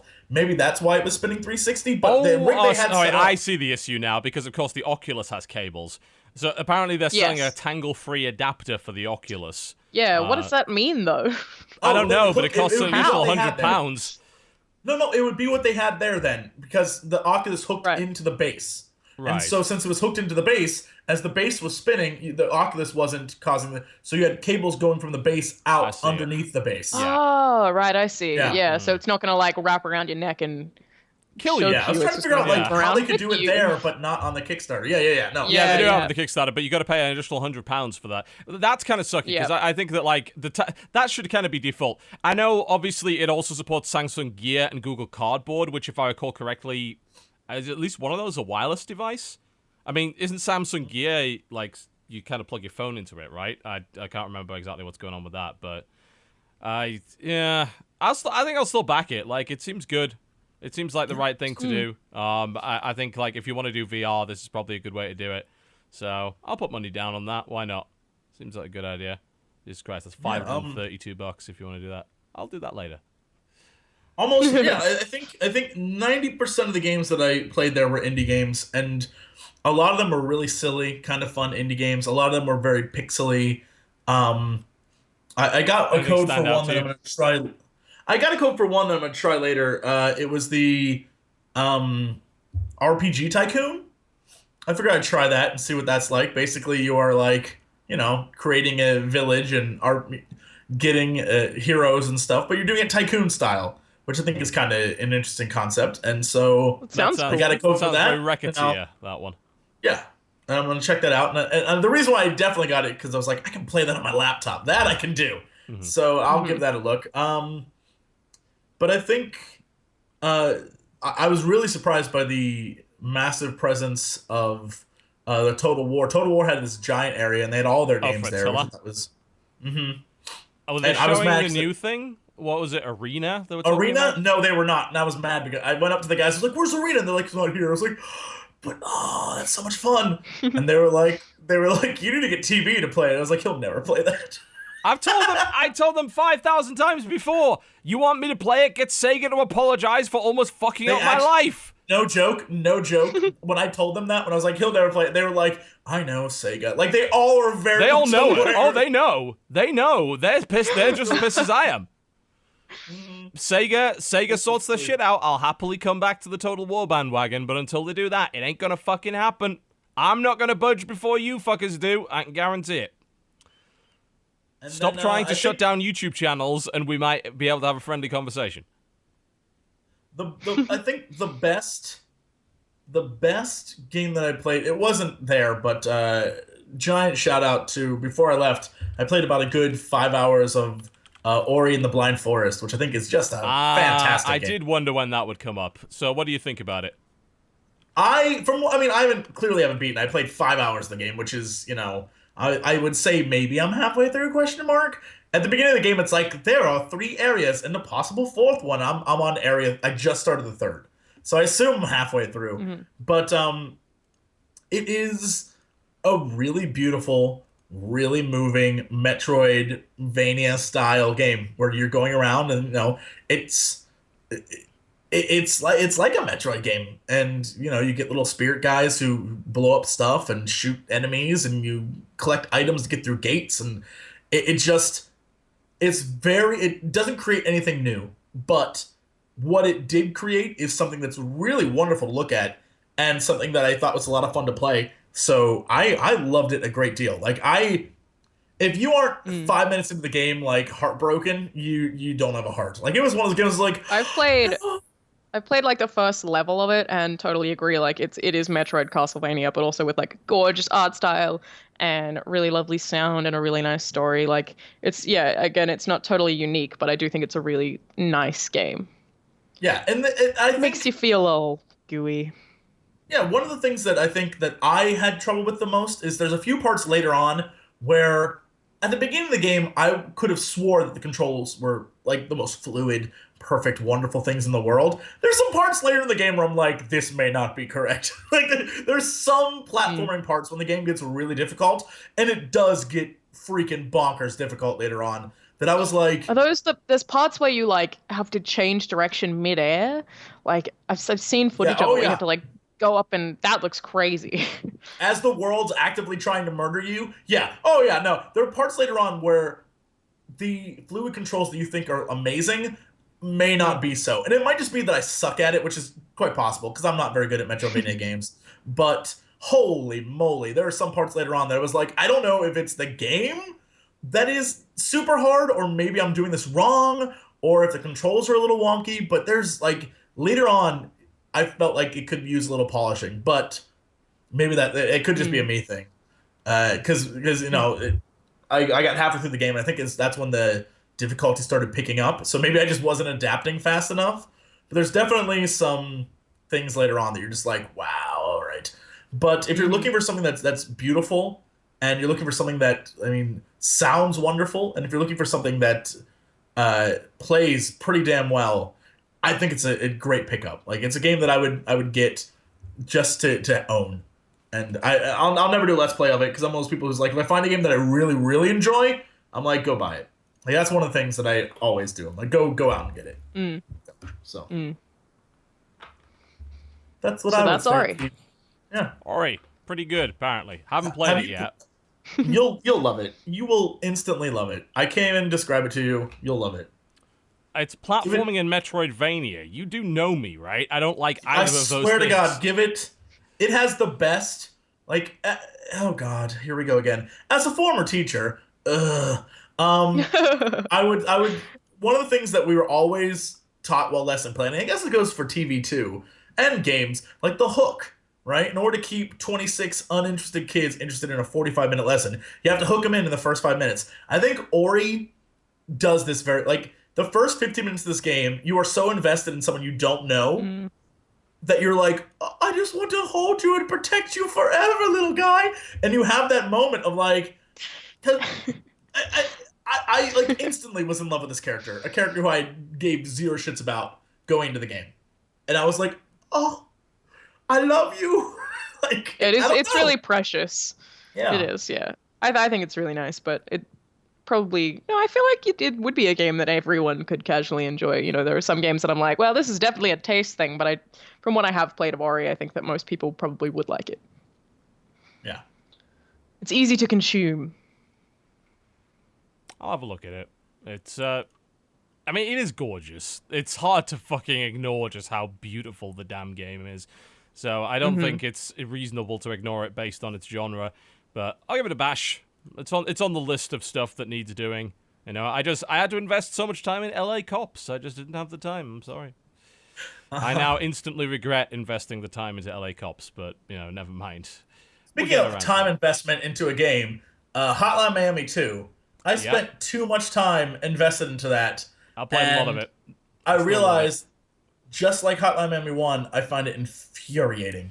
It's fun. Have you watched Dodger play it? It is literally a string of expletives. That's all it is. She's just... I like that people are comparing her salt to mine. I was like, please. Oh, she has a level of salt beyond... she just turns into a swear machine. Like, every time she dies, like, fuck, fuck, fuck, over and over and over again. Which, to be fair, like... I think you've got to get into a zen with Hotline Miami where you don't turn into that, because otherwise you'll just find the game infuriating. You have to accept... You'll hate it. It's a game where you're going to die. I haven't played the second one, but I know like people who seem to be really split on it. I loved the first game. One of the you're a cop in one of the scenarios, which is great. You're basically like a creepy John McClane, which is amazing. Amazing. There's one where you're basically Rambo at one point as well, where you're kind of fighting through the jungle. There's a lot of variety in it. It's interesting Because more I've heard of it, like, a lot of people don't like the changes. They said, like, oh, well, the game gets too restrictive about what you can do. Like, I don't like the fact this level limits weapon use and so on and so forth, or limits mask use. To me, that's what makes the game special, because it makes sure that each challenge is unique, instead of saying, oh, well, just use the same mask and play the same way every single fucking time. I like the fact that the game forces you to change things up. But I can see why people that play the original might not like that. You know, it's become a point of contention for some people. One of the things I think is funny. Amazing. Absolutely incredible. Yeah. Like, best soundtrack of the year so far. No doubt. I'm glad to hear that. Even better than the first one. Much better. Oh, really? Oh, yeah. You know how we had the conversation about how Dragon Age, they made their first level like a giant, massive open world, right? And how a lot of players were immediately like a little confused because it wasn't sort of guided through the beginning of the game. I think some of the reviews and some of the comments I've been reading are really funny because the very first level that you play, well, I guess technically second after the intro, is you play as a guy whose major ability, by pressing the spacebar, rolls. He spins, he rolls out of the way. Yeah. Spacebar is also the button. It's also the button you press to stomp guys' heads in. So people are losing their shit because they I can't stop his head because they're just rolling out of the way. And so there's a lot of negative feedback because the very first level right out of the gate is this. They're so confused about the mechanics. It's like, it's not that hard. It's just annoying when it happens. And I've had it happen too. And I'm like, okay. So I think that it's really funny to see some of the reaction. A lot of it's just nitpicking. Like a lot of it is nitpicking. I'm like, all right, great. We understand. Wait, but are you saying that they're the same button, so sometimes you accidentally roll when you're trying to stomp someone's head in? Yeah, but it's because they're doing it. That seems like a big flaw in Hotline Miami. Oh, they've been doing it wrong, right? No, it's because if that's just like a control thing that the game screws up, then that's a problem. No. It's because you have to be literally standing over their bodies to stomp them out, right? Right. The problem is like people keep pressing it, like me, and there's a video of it that'll probably go up Friday, of where I get within like 5 feet of them, I'm like, stop, and I just roll over their bodies. And you can't do that because clearly I'm not on top of them. But I think people are having the issue of oh, it doesn't work. It's like, no, it's just you, like me, dear friend, are an awful gamer. And you just suck at this. To be fair, they really shouldn't be binding those buttons to the same key. There's no reason for that. That's true. That's just dumb. Because the stomping part of Hotline Miami is actually pretty important. It can be, if you're trying to take out a room without getting shot, that's something that you can rely on. You know, like how you push open a door and then they fall and knock then you them stomp over on and them. then stomp them out, Yeah, that's like an excellent tactic. So if that is compromised slightly, then I can see people I think it's a justified complaint, but it also makes sense that you would need to be standing over someone to stomp their head in, obviously. Right. Yeah. Which I don't remember in the first one if you needed to be really close to them or not. I don't think close. You did. I think reasonable. You could just stand like a meter or so away. Yeah. It's I don't know. That's weird. Yeah, I mean, there's some issues with Hotline Miami too, but I think they are kind of overblown. Like, I still think that game is absolutely phenomenal. There's no doubt. There's stuff like when you're playing Ash and Alex, which you play two characters at once, which is fantastic. Like, one of the characters has a tendency of getting stuck in the wall. That happens. There is a couple of AI issues in the same way, but they're not big enough to derail what's otherwise a great experience, in my opinion. Like, I guess maybe I got lucky and didn't run into so many infuriating problems with it when I played it, but frankly, I think the game's fantastic, and a patch will easily fix those issues. So I loved every second of it. It was thrilling, and the soundtrack is absolutely So you liked amazing. it more than the original? I'd say so, for the same reasons that I mentioned earlier. I like the way that they've taken a level design approach which involves less is more. They offer variety by restricting your playstyle in certain ways, and I can dig that. I like the fact that there is a level where you basically have to play a melee guy. I like the fact that there's a level where you play a Rambo guy who has a limited amount of ammunition. He can reload his gun, but only if he goes to an ammo crate. And you've got to be careful about who you use your melee attack on and who you use your gun attack on, because some of the guys don't die immediately to a melee attack. There's a lot of strategy involved in it.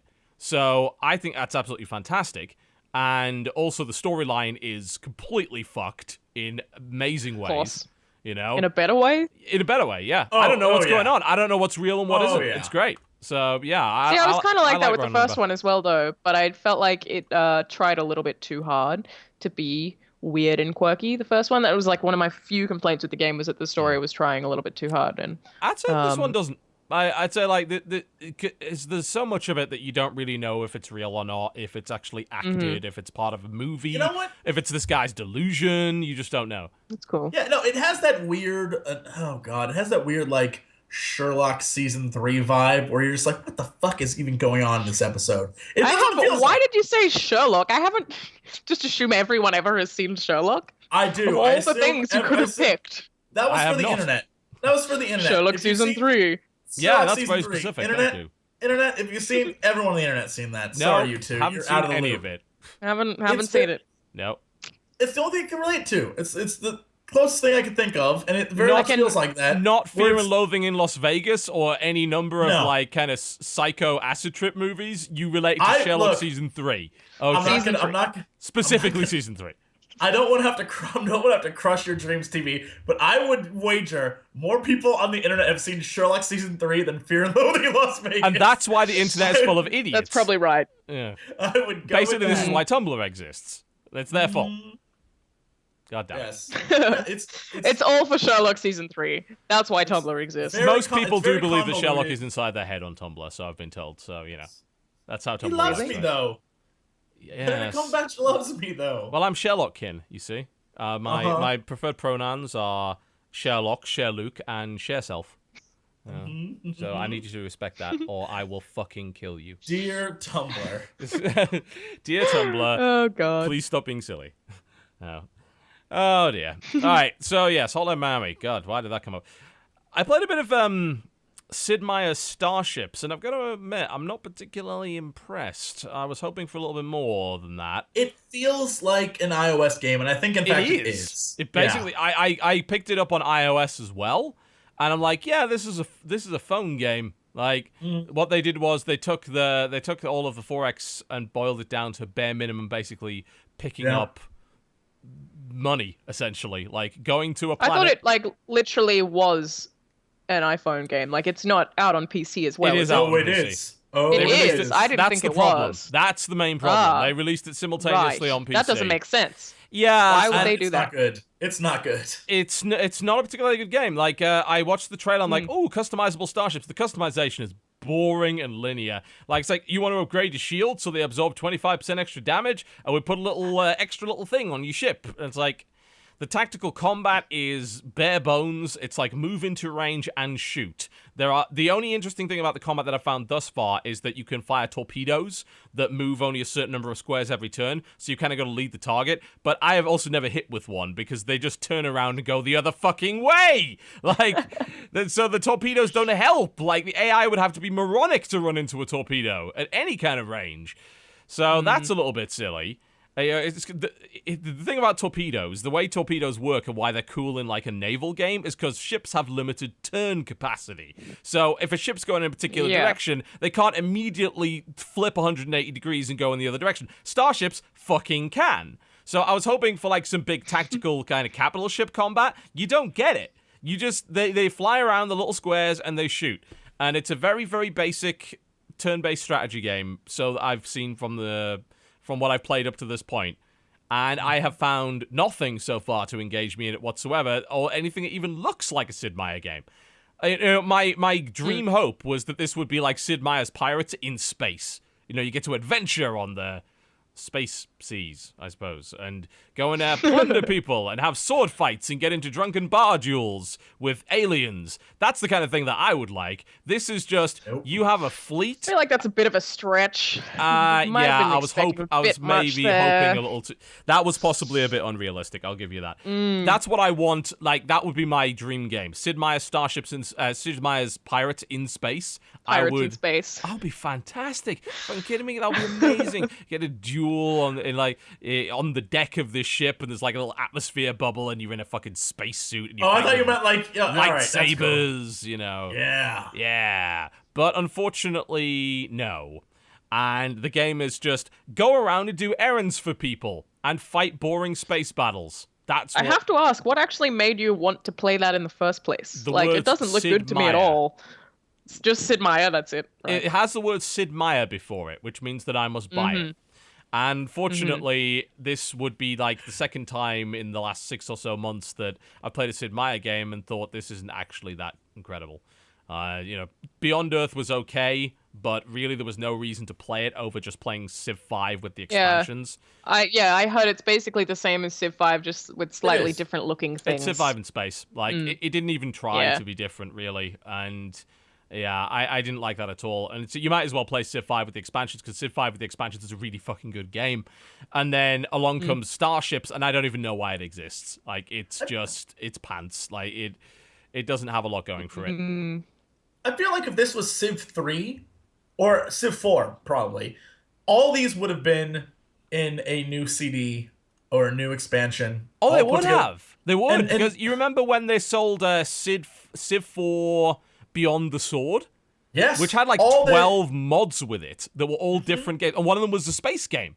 Yeah, they had a space game, they had an RPG, like an RPG in... Wasn't Fall from Heaven in there somewhere? Yeah, Fall from Heaven, which spawned what I think may be the best mod ever in a Civ game. Incredible. Fall from Heaven 2 is amazing. Like, it came with all these things that were amazing, and it was all just added benefits when you got Beyond the Sword, so that was great. Yeah. And, yeah, you can definitely see, like, this, along with most games of this current generation, are like, we could make it a DLC expansion thing that it all came together, or we could just make it a new game and charge $20 and make a profit. Well, it's a mobile game. But people are starting to get really unhappy with expansions too. People are like whinging about those a lot more. I wonder if it could be a PR field thing. I think it's probably down to DLC. People are like, expansion? What? Consistent like DLC ripping people off is probably making people very gun shy of post-release content, I think. Yeah, again, this game is clearly a mobile game. It's very simplified, it's very dumbed down. If you're hoping for the level of Sid Meier's strategy, you're not going to find it. The starship building is very basic. There is effectively no diplomacy. You just fly to a planet and it's like, we have a mission for you. If you do enough missions for us, we'll join your federation. And there's a little bit of diplomacy with the others, and that's really about it. I'm not impressed. I'm afraid. And that sucks, because I love Sid Meier games, so when I get disappointed by Sid Meier, I get very upset. It's not a Peter Molyneux situation where I expect bullshit. I expect good results, Sid Meier, and you're not coming up with them. So quit it. Get back to, go make Beyond Earth into what Civ 5 became with Brave New World. Go do that. Go make an expansion that is so fucking good that I take back everything I said about Beyond Earth, and then we can talk. Sid Meier's Starships is a waste of space. It sucks because Beyond Earth is basically an expansion for 5. Like, it shouldn't have come as a separate game, because you can see all the mechanics are there of a really great, exactly amazing. The same. Yeah, it is. Yeah, like it's a great mod, is what it feels. It feels like some dude in his basement made the best Civ 5 mod ever. Oh yeah, and if someone had made that as a mod, it would be the premier mod, because it'd be like, oh my god, that's incredible! You actually turned this into a space game. That's awesome. He got rid of races and ethnic origins. And turn them into corporations and ideologies, and there's aliens, and there's different kinds of aliens, it doesn't matter who you are, because you can become like either a robot, or you become like pure human or an alien. Like, oh, that's so cool. And you can see like it would have been a badass mod, but it's a game that people paid money for, and it breaks. They paid $60 for, I played it in the hospital, and then I went home and did my WTF I'm like, I played this game on morphine, and I still found it boring. You've got some problems. And I had a lot of morphine. That was $9,500 of morphine I chucked down there. Holy shit. That's a lot of morphine. It's good shit. If you're offered that much morphine, you will have it. It's good. I would like the morphine again. Noted. Duly noted. Good shit. Just saying. Total if you are in Next time someone offers me morphine, I will be like, give me that. Nobody likes hospital. Morphine is the only upside of hospital. Take it when you can get it. Trust me. Noted. All right. I want that to be the quote I want your face with that as a quote on Twitter in about 3 hours. I give you 3 hours, internet. I will retweet that. Morphine. It's what's for dinner. Man likes his morphine. Now's a good time for a break. When we Someone come back, offers you morphine, you take it. You Morphine's will. Good shit. Total Biscuit. Good shit. 2015. Morphine is good shit. You're watching the Corruptional Podcast. We'll be right back after a few minutes to talk about gaming news and possibly morphine. Don't go anywhere.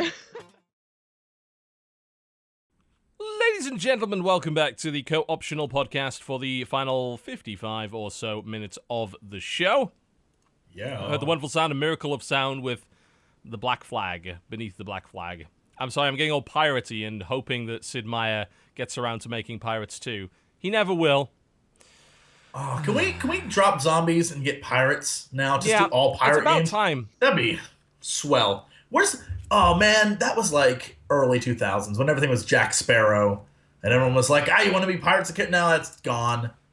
Now I'd what's it be gonna pretty happy with like a Rockstar pirate game if they did what they did to Western with Red Dead Oh to my pirates. god, that's such Yeah. a fucking good idea. Yeah, I just go like full on brutality with it. It's like, pirates weren't actually the fun-loving sort that you thought they were. They're a bunch They of bang dickheads. barrels. Yeah.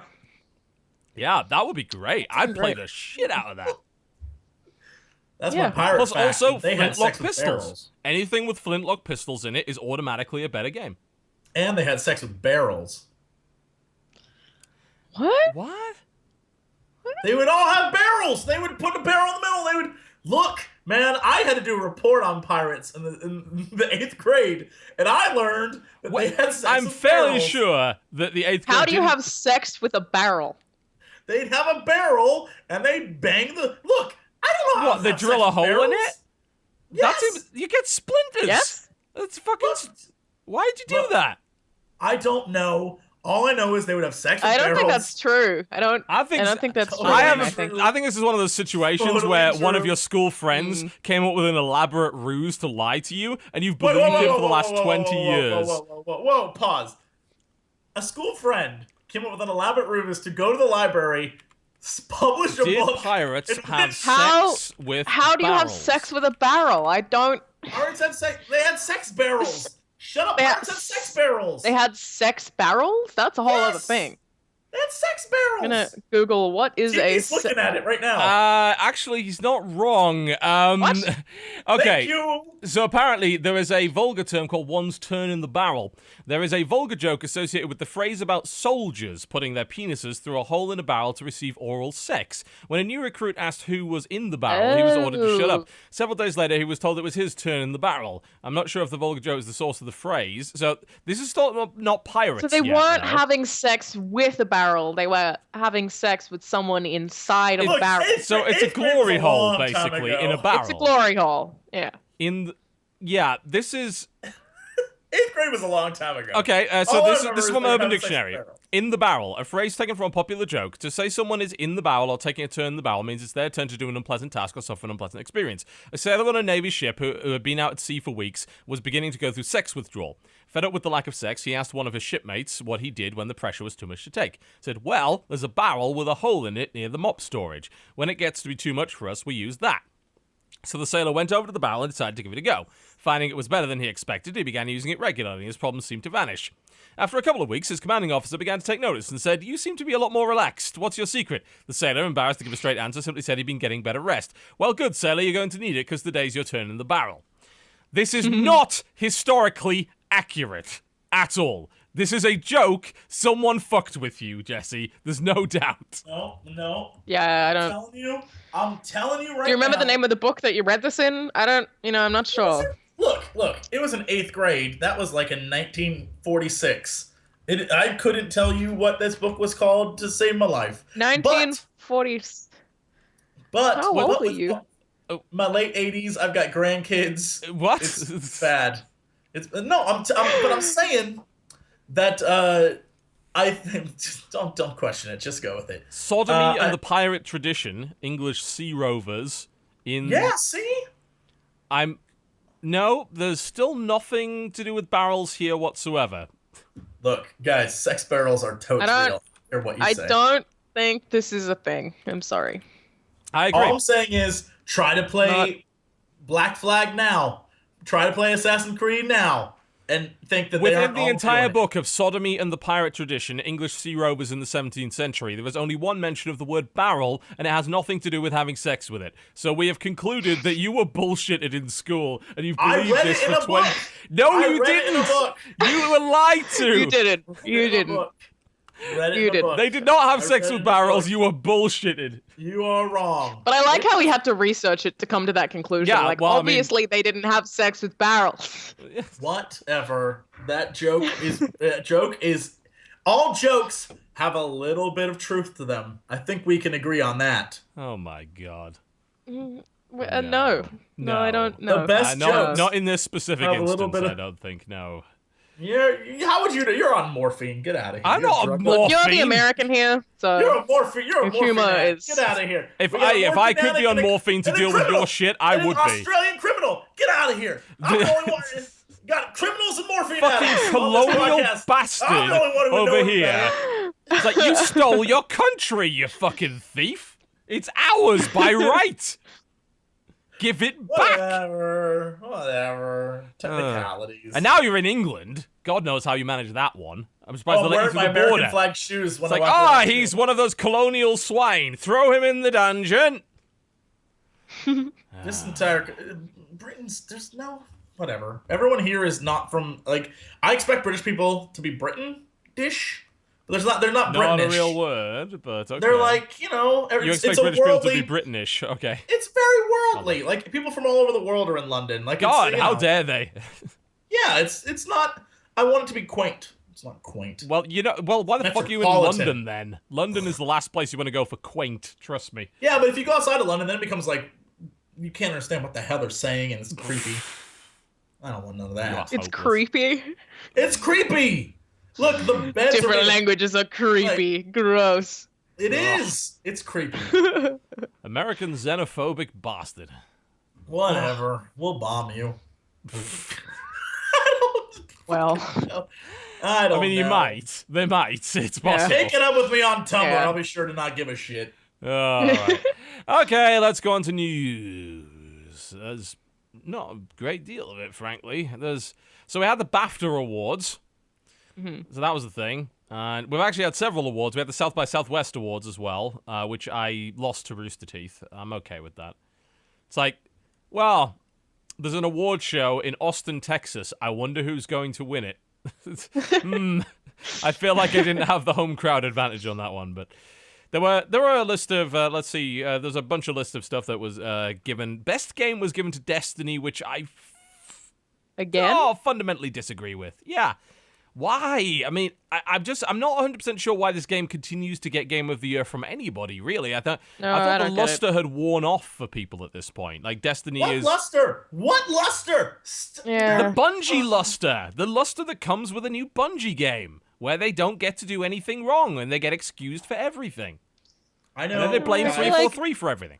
I feel like part of it may have been the hype. Like, they hyped it up so well that everyone just was convinced it was this beautiful game, and they did a good job of marketing, so people just fell in love with it. But I struggled with this thing where I gave it a terrible review, and then I felt like the review that I gave it didn't align with my viewers at all because everyone loved it. And I was like, this feels really weird to disagree with consumers who I'm reviewing a product for, because I hate this thing that you all really like. The thing is that after about 24 hours, they probably shared the exact same opinion as you did. Well, I'm thinking that like in a year's time, everyone's going to be like, okay, yeah, I actually agree with that. Like, maybe in the long run, they'll realize that it's really not that good, but for the time being, people still love it somehow. Well, I mean, some people do just love wave-based looting with guns. I mean, Borderlands, but you can do that in more exciting environments, like Destiny is repetitive, same spawn points, same enemies, like, it's just... Oh, fuck me, every third mission, and it wasn't like, this isn't a joke, every third mission was you and Peter Dinklage in a hole, and he's like, watch my back. I've got to talk while you fight wave after wave of guys. I think you'll find that's every mission. There's like 2 that aren't that. There's that one where you have a sword, and that was cool. That's the only one that doesn't do that Peter Dinklage watch my back with waves thing that I remember. Every time. Mm-hmm. And it's mind-boggling that's it's terrible. People thought that's like good gaming. Shit.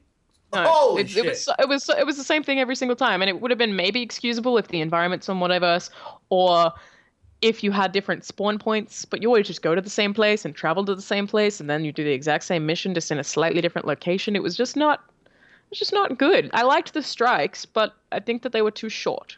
Or maybe there should have just been more of them. If there were more strikes, I would have played it more. But here's the thing, when you get to the last boss, right? They were never anything difficult. It was always just bullet sponges. It was mostly the waves that became difficult, and then you were like running out of ammo, and waves would spawn when you were killing. But like the actual bosses, like if you look at the bosses in the game, everything from like the crazy big eye to the big giant dude in the one we had to hide behind the pillars. It wasn't that they were hard to fight. It was that all the ads would show up and drive you crazy, and hit you from behind and kill you, or it was just a bullet sponge battle where you just throw ammo at it over and Actually, over. the one with the eye, I found that one the hardest. The one who like shoots that beam from his eye, because it was really hard to get out of the doorway where you spawn in, and also because there was nowhere to hide, really. It's just like it's just frustrating. Yeah. Like there's so much potential for a Yeah. great game there, and it was shit. And the fact I that wonder people if it'll be a completely different game in 2 years. Like give it some time, because But they how said it much was like a content 10 are you going to have to investment. buy? Because, I mean, the first thing All of it. Because they wanted to make it... Originally, it was supposed to be a subscription game. And then they said, no, we're going to make you buy the content. And, like, the first pack was, like, $30, wasn't it? Like, that's already quite a lot of money for new... And there wasn't a lot of content either. It was, like, a raid, like, a new strike, and a couple of other things. I'm like, wow, that's expensive for what you're actually asking for there. Here's a question for you. Do you think that bullet spongy bosses are a problem inherent to anything involving guns, like first-person shooters in general?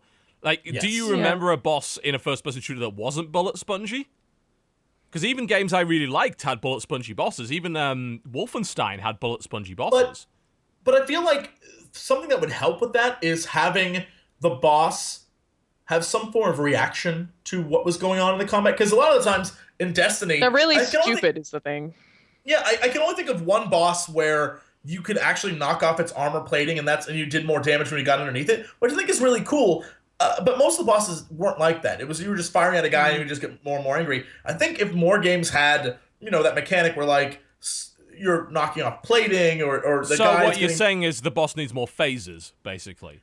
Yeah, if you're gonna do bullet sponging, phase the boss Monster Hunter, I think, does a really great job of phasing boss fights. Long-ass boss fights that take too damn long, but making it seem like you're making progress, because every so often you see the monster's, his tongue's out and he's bleeding, he's limping, his arm hurt. Like, it makes you feel like, oh shit, I'm getting some progress in here, rather than just a bar that says, like, he is now 50%. Oh, he's at 49% now, which is so fucking boring. And it makes it feel like a bullet sponge rather than you're actually achieving something.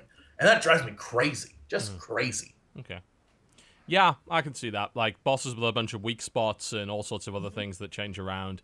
And as you said, just having them react to something. Because, like, just pouring bullets into a guy and having him just not even flinch is not interesting. Yeah. Yeah. I guess I'm still trying to think of any shooter that doesn't do that and struggling. Like, there's not that many. They're all slow as well, and generally dumb and easy to trick. And like, is it even worth having bosses in the end? Yeah, I mean, even like the new Rise of the Triad had some boss fights. I think that was a lot more interesting though, because you were literally doing stuff like jumping over rockets and shit in order to beat that guy. Yeah. So I think there was a more fun to be had there. I think Have you played Vanquish? Oh yeah, yeah. Speaking of jumping over rockets, that game had good boss fights. That's a shooty game, but it was like ridiculous mayhem bullshit where you just have to like jetpack around on the ground like that. Oh, that game was so Vanquish. Or Metal Gear Rising, also fucking phenomenal bosses in that game.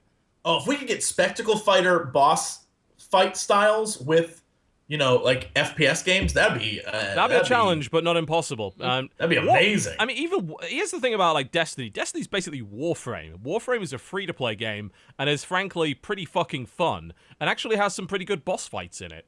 I'd recommend Warframe if you haven't tried it. Like, it's actually a really... It gets repetitive, but then again, so does Destiny. It's just Destiny charges you $60 for the repetitiveness, whereas Warframe's free. So, there is that. Warframe's like a few years old now, though. Do people still play it a lot? Oh, yeah. It's like one of the most popular games on Steam. Still, yeah? Yeah, it's... Let's see, where is it on the Steam charts? I think it's 4 years old. It currently has 20,000 people concurrently playing it. So, okay, that's crazy. Pretty good. It's a top 20 game on Steam. In terms of, it's currently number 12. It's just below Counter-Strike, the original Counter-Strike, and it's above DayZ. More people playing Warframe than are DayZ. So Warframe's doing great. The cool thing is that since it's a free-to-play game, the older it is, the better it is, because they're updating it constantly. True. So they're getting you all sorts improved. of really cool shit. It's on console as well, but like you can play it on PC. Yeah, it came out to PS4 and Xbox One as well, didn't it? Yeah, it's a lot better on PC. I only played it on PC. Much higher frame rate. Yeah, so, I mean, compared to Warframe at launch, Warframe is really fucking cool. So, I mean, I'd play I remember that. it actually kind of looking a bit like Destiny 2 Yes. in art style. Yeah, in the UI as well. They've kind of just had that redone the similar UI and it low-key- actually looks a lot like Destiny now. So it's a bit The surprising. Destiny Really. UI is not bad. Oh, it's beautiful. Like hell, you like fonts and nice kerning? Holy shit, we've got some kerning for you. You like using Photoshop? Yeah, give us $60. $60 kerning. It's the kerning DLC pack with even more fonts available for the UI. It's a beautiful UI, absolutely gorgeous. But yeah, that's the shame the game doesn't match up to that. Yes, so that got Game of the Year. I'm not really sure how that happened, but it did. Dave Braben was awarded the Games Fellowship, which I think is totally fair. Of course, he invented Elite, so, it's a good enough reason. There were some interesting choices. Alien Isolation got Audio Achievement. I don't disagree with that. It's a very creepy game indeed. Monument Valley picked up a bunch of stuff, which was kind of great as well. They got the best... It's a great game. It's a fun little game. Yeah, I'd absolutely recommend Monument Valley. That's definitely I think a lot of the time when I was playing that, I was like giggling at it, that I was like, optical illusions, and it was just so smartly done. I really appreciate that game. Very Escher-esque. You know what got me? For some reason, the music award was given to Far Cry 4 and not to, like, Transistor or something like that. What? That's weird. Yeah. Do you remember any of the music from Far Cry 4? I mean, I do remember some of it. I don't. I remember Transistor, but I don't remember any of the music. I think they made a horrible... Like, some of the music in Far Cry 4 I actually really enjoy. I like that sort of... the music on the radio and some of the scenes when you're high as a kite and you're walking around. But, yeah, Transistor, like, those are melodies that stay... Like, those are things that stay with you. And that you're humming later. And I don't know that Far Cry has any of that in it. It doesn't. At all. Yeah. I don't even remember any of the music in Far Cry. Like, I don't remember any of it. Like, the best song from Far Cry that one song in Far Cry 3. And that was Miracle of Sound. The Miracle of Sound did a song for Far Cry 4 called Welcome Home, which is a really awesome song. Of course, it wasn't in the game. It was written by someone else. That's the best song from Far Cry 4. So I'm just like, I don't understand why, of all the games that came out last year, I mean, fuck, you had Shovel Knight, which had an amazing sound. You had Transistor, you had Persona Q. I mean, Transistor was great. Transistor is just phenomenal, I don't get with that. They also, what else do they have? I don't disagree Alien with Isolation 1 sound, right? Yes, which I'm cool with that. Like, I think that's perfectly fitting. I wonder if you played that game in mute, if it would even be scary. Probably not. Because the sound is virtually everything in that game. Like, I mean, it maybe be scary when you see an alien pop out of nowhere, but other than that, I think it'd be fine. But after a while, it's not. After a while, it's just frustrating. Like, you're more afraid of where he's going to pop up than when you actually see him. Because once you see the alien, then it becomes like, now I got to go through the motions of avoiding this guy. Yeah. It's intense when you don't know where he is. Yeah, it is, I mean, for horror, audio is just so damn important. There's not even a question about that. So, I mean, it's just totally reasonable that they would do that. Who sponsored this thing? Because, let me put it this way, a lot of companies that sponsored the BAFTA Game Awards also happen to win BAFTA Game Awards. What? Crazy. Although I don't... If people want to sponsor me, I'll hold an award show, give you the prizes. I did an award show, I didn't have any sponsors, which is why I'll take all the sponsors. I think they were sponsored by Activision Blizzard, who won Best Multiplayer, Sega, who won several awards, Activision, we just mentioned that, didn't we? EA sponsored them, and I believe, did Dragon Age Inquisition run away with anything? Surprisingly not, actually, which is weird. Well, I mean, I'm fine with that, because I don't think it was like that game that much. I didn't like it very much either. I thought it was completely drawn out for what it was. It got Game of the Year at the Game Awards, Jeff Keighley's thing. And that weirded me out because they had a big performance of the Dragon Age soundtrack on the stage, and then they gave the award to Dragon Age, and it was sponsored by EA, which was a bit like, that's probably shouldn't have award shows sponsored by people that have prizes. IGDA awards, the Shadow of Mordor one, and I was like, I feel like that's deserving because that Nemesis system alone is deserving of an award, and I got so many people be like, Dragon Age should have won, and it wasn't even nominated. Like, no, I don't think Dragon Age should have won. I think Dragon Age is. I think it's a fanboy thing. Maybe people are really passionate and invested in the characters, and there's a lot of journey, and I get that, but I don't think that as a game as a whole, from what I played, it was I wish I was one of those people. I really do. Like, I don't gloat over the fact that I don't like Dragon Age Inquisition. I regret that I don't like Dragon Age Inquisition because I love the first one so damn much.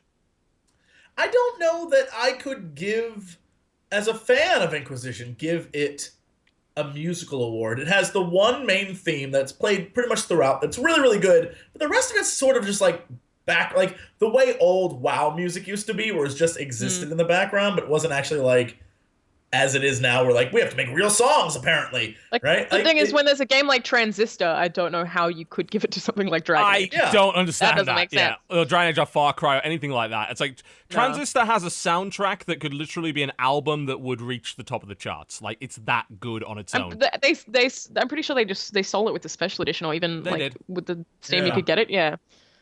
Because it's worth that, Far Cry is not. Dragon Age, apparently, Dragon Age won at South by Southwest, I guess. Which, the fact that they're doing an award show for games blows my mind, but whatever. The South by Southwest award show was okay, I thought. There's a lot of award shows this year that have gone down. Some of them have been very weird. I think Jeff Keighley did a good job. I do. Like, I think the game, and it's not just because I won an award there, but it's mostly because I won an award there. But I think Jeff Keighley did a pretty good job of that. Like, that show was better than it had any right to be, and it will probably be better next year if he gets to do it again. So I hope that he does.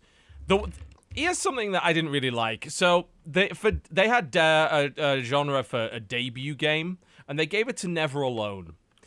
And I don't agree with that. Like, I haven't played it, but most people seem to like it.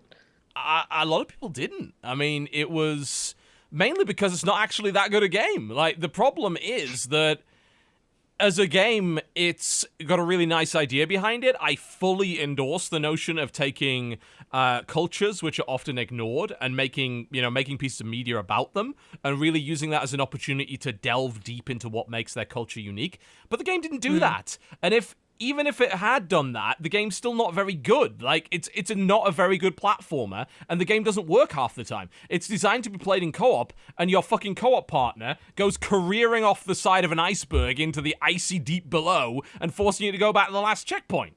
Oh, it's that game. Yes, I have played that. It's a nightmare. Yes, I have played that. Look, I thought that the game was pleasant.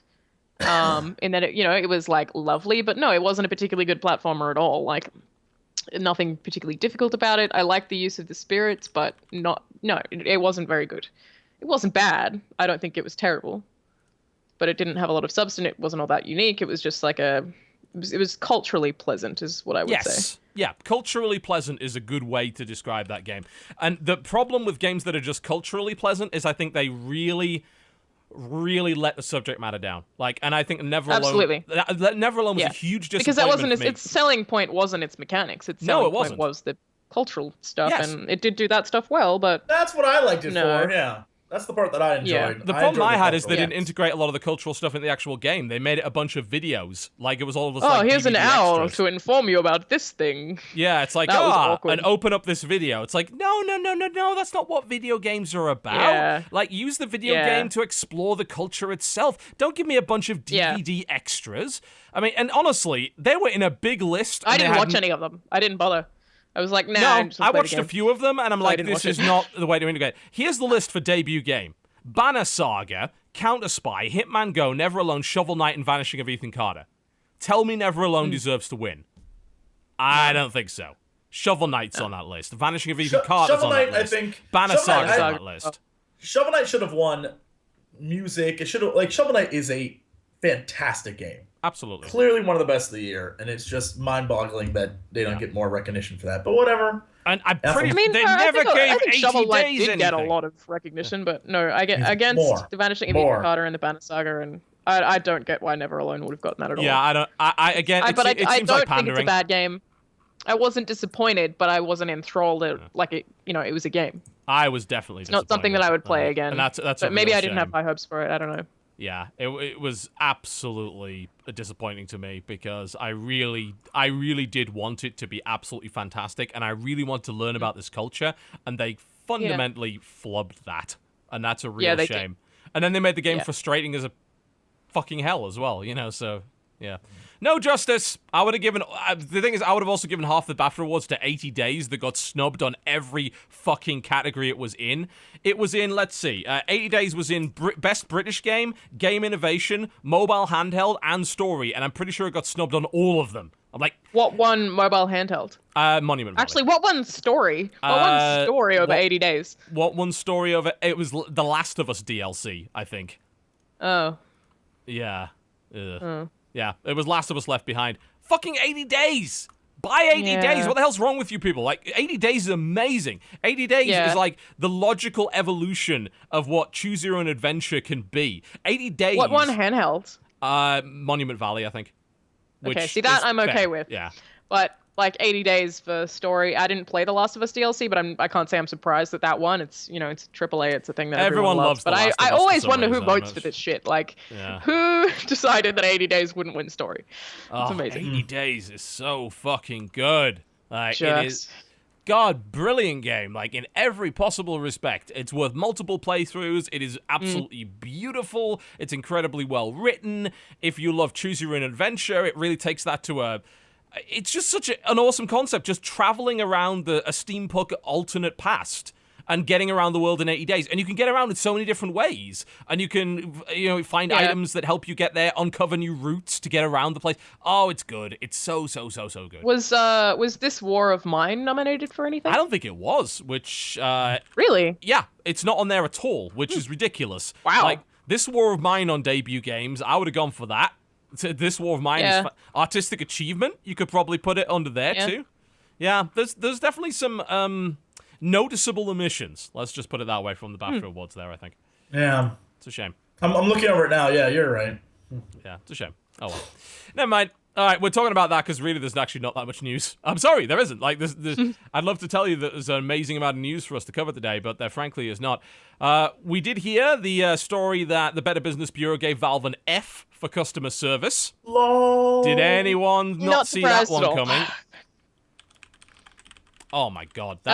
Everyone uses Steam, but I hate that you don't own the games that you buy. That really bothers me. Mm-hmm. Well, I think that's when they're the I don't want to say the word monopoly, but it feels like it. If you want, they're an effective They do monopoly. have a PC monopoly. They're an effective monopoly. Like a lot of games you can't get without installing Steam. It's impossible. Yeah, and you don't need to answer. Like when you have a monopoly, you don't need to answer to anyone. Like they can treat you like shit and get away with it because what are you going to do? The thing is that so many people loyally love Steam that people are like, yeah, Steam forever, and you're like, well, they're actually really shitty though. Like there are shitty in many ways. Terrible. Yeah, I mean their customer service is bad. Their client is out of date in comparison to other clients. How long did it take them to put in something simple like bandwidth limitations? It took them like 5 years to implement that feature. And they're focusing on big picture when nobody on PC cares about big picture, and they're still asking for other features. That's actually very true. No one does care about that at all. No. Like, I thought that big picture was, a cool thing, but I have not spoken to anyone who actually wants to use it. No, of course not. Absolutely not.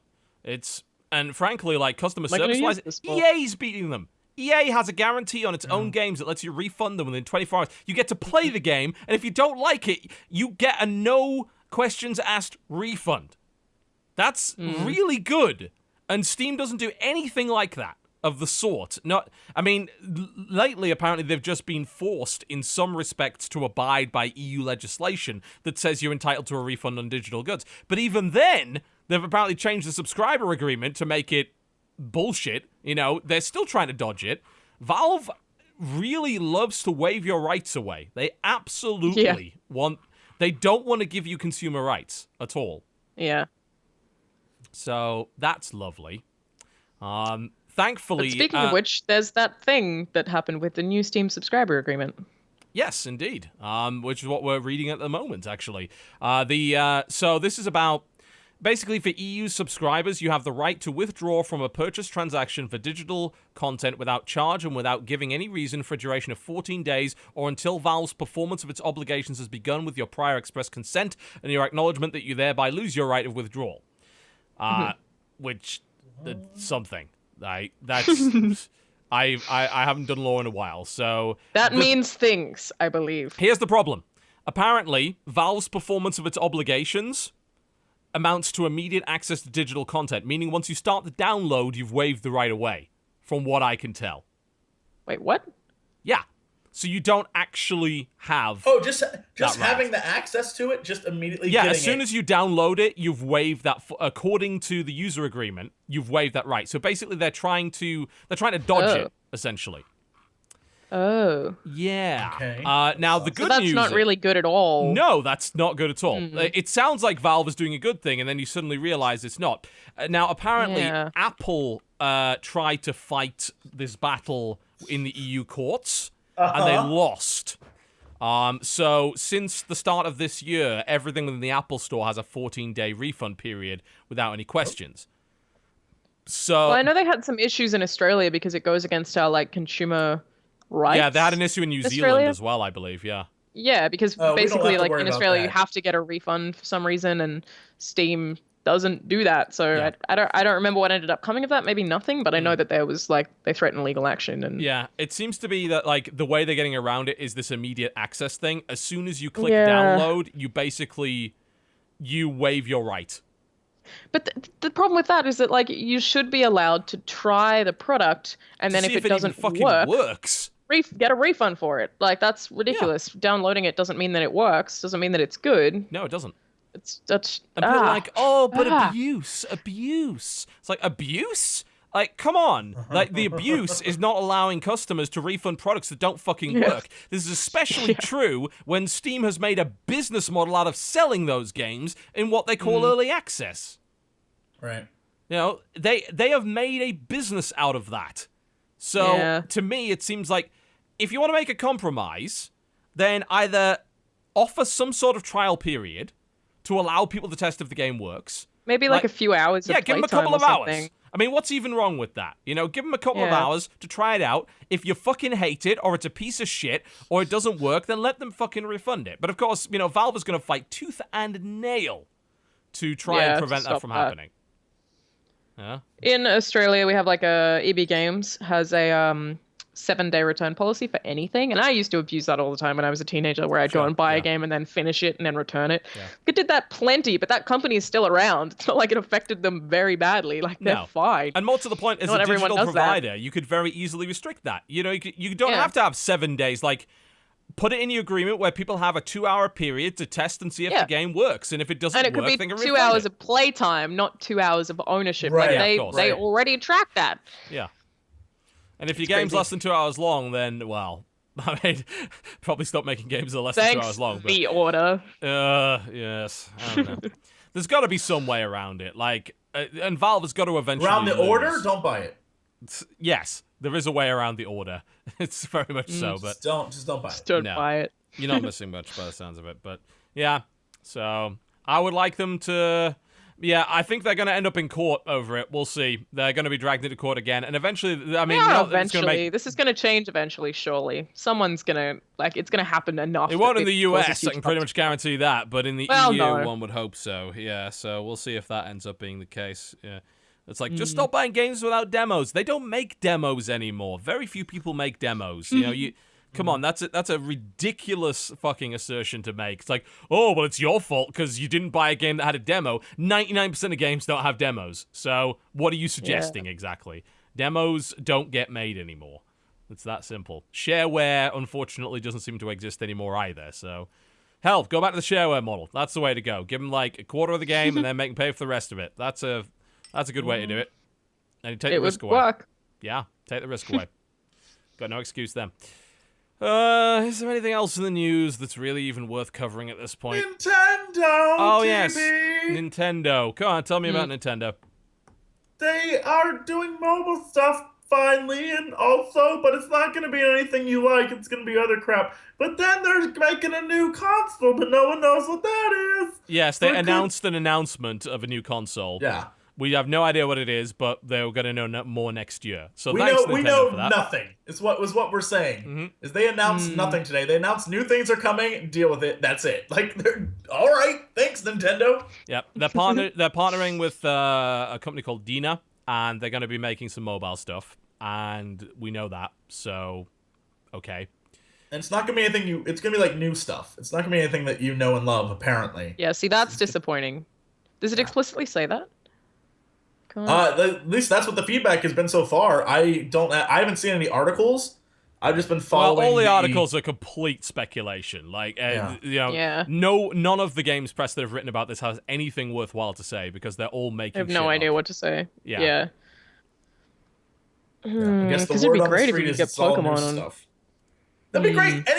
Any. But why they have a would lot they? of stuff. Like, they give away their massive market advantage. Like, the only thing they've got going for them is their ridiculously good library of original IP. Like, I can't see them ever giving away a mainline Pokemon game to mobile. Ever. Like, I just could never see them doing it. But then you It would hurt Pokemon their sales. Snap in the real world. Oh my god, that would be so good. Yes. Real world Pokemon Snap. Oh where you my just hold the god. thing and take photos. That'd be amazing. But they I could can do see that them with the doing 3DS, and they still haven't done that either. They did But it's with something your like that. They did a little camera phone, then you downloader can send thing. a picture to your friends. I found a Pikachu in Central Park. Boom. That'd be the best. Yeah, The best. this is You're probably welcome, what they're going to do. Nintendo. It'll be spin-offs that support their mainline series. Like, if you expect original IP to come out on phones versus putting it on their own consoles, I think you're out of your mind. Yeah. Like, I just don't see why they do it. Yeah. It'd hurt their sales. But they could do stuff like really crappy versions of Mario games, like just shitty Sure. iOS stuff that still has Don't do a Square that Enix. character to sell it. But Don't pull a Square Enix. Yeah, Don't oh be god. Square Enix, Nintendo. All I the beg Bravest was an amazing game, Jesse. Don't you agree? I'm bringing back memories. He's triggered. you. The World Ends With You came out on... It did, and then they broke it. Yeah, then they ruined it. Yeah, they actually broke it. They literally They? refused to patch it when a new iOS version came out. They're like, nope, we're not fixing it. It literally broke the game. They ruined Really? everything they touched. Yeah, I think they might have fixed that now when people were like, what the fuck are you doing? But they originally Wow. said, no, we have no intention of patching this game. We're like, you what? I mean, Wow, the thing is, like, Huh. the Squeenix ports are expensive, though. I mean, you're paying like $30 for Final Fantasy VI. I mean, it's kind of It's ridiculous. shit. It's shit Fantasy 6. Shit Fantasy. Fuck you, Blizzard. Oh, Jesus. Jesse, you are so mad. You don't even know what you're talking Blizzard about. too. I just want to win at Heroes. God damn it. It's always in my head. Stop No. playing solo queue. We've told you about this. What the hell's Can't wrong with help you? it. I know. You're a glutton No, for punishment. Why would you want other people? They suck. Because I want to play when I want to play. I don't have to wait for friends because that's stupid. Fucking hate MOBAs. You have to wait for people to know Why where do to you win. keep playing them That's then? stupid. Because I want to play. Because I enjoy it, but I fucking hate it. Mines are open for business. This also says that Nintendo is making plans for an online membership service. Yeah, so I wonder what that's all about. Was that the new thing? Or is Well, that I something mean, different? it's one of many new things. That I they don't- haven't elaborated on. Nope. Thanks, It's like Nintendo. literally Nintendo's news is no news whatsoever. Like we're gonna make some mobile games. Okay, well you're kind of already doing that because they had they ported the Pokemon trading card game to iOS so you can play it there. So I expect to see because there's stuff like they did the Puzzles and Dragons collab. There's probably going to be something involving that. There'll be stuff like Pokemon Shuffle, you know, the spin-off games. They're not going to make mainline IP because ultimately it's the only thing selling their systems right now because third parties have abandoned them.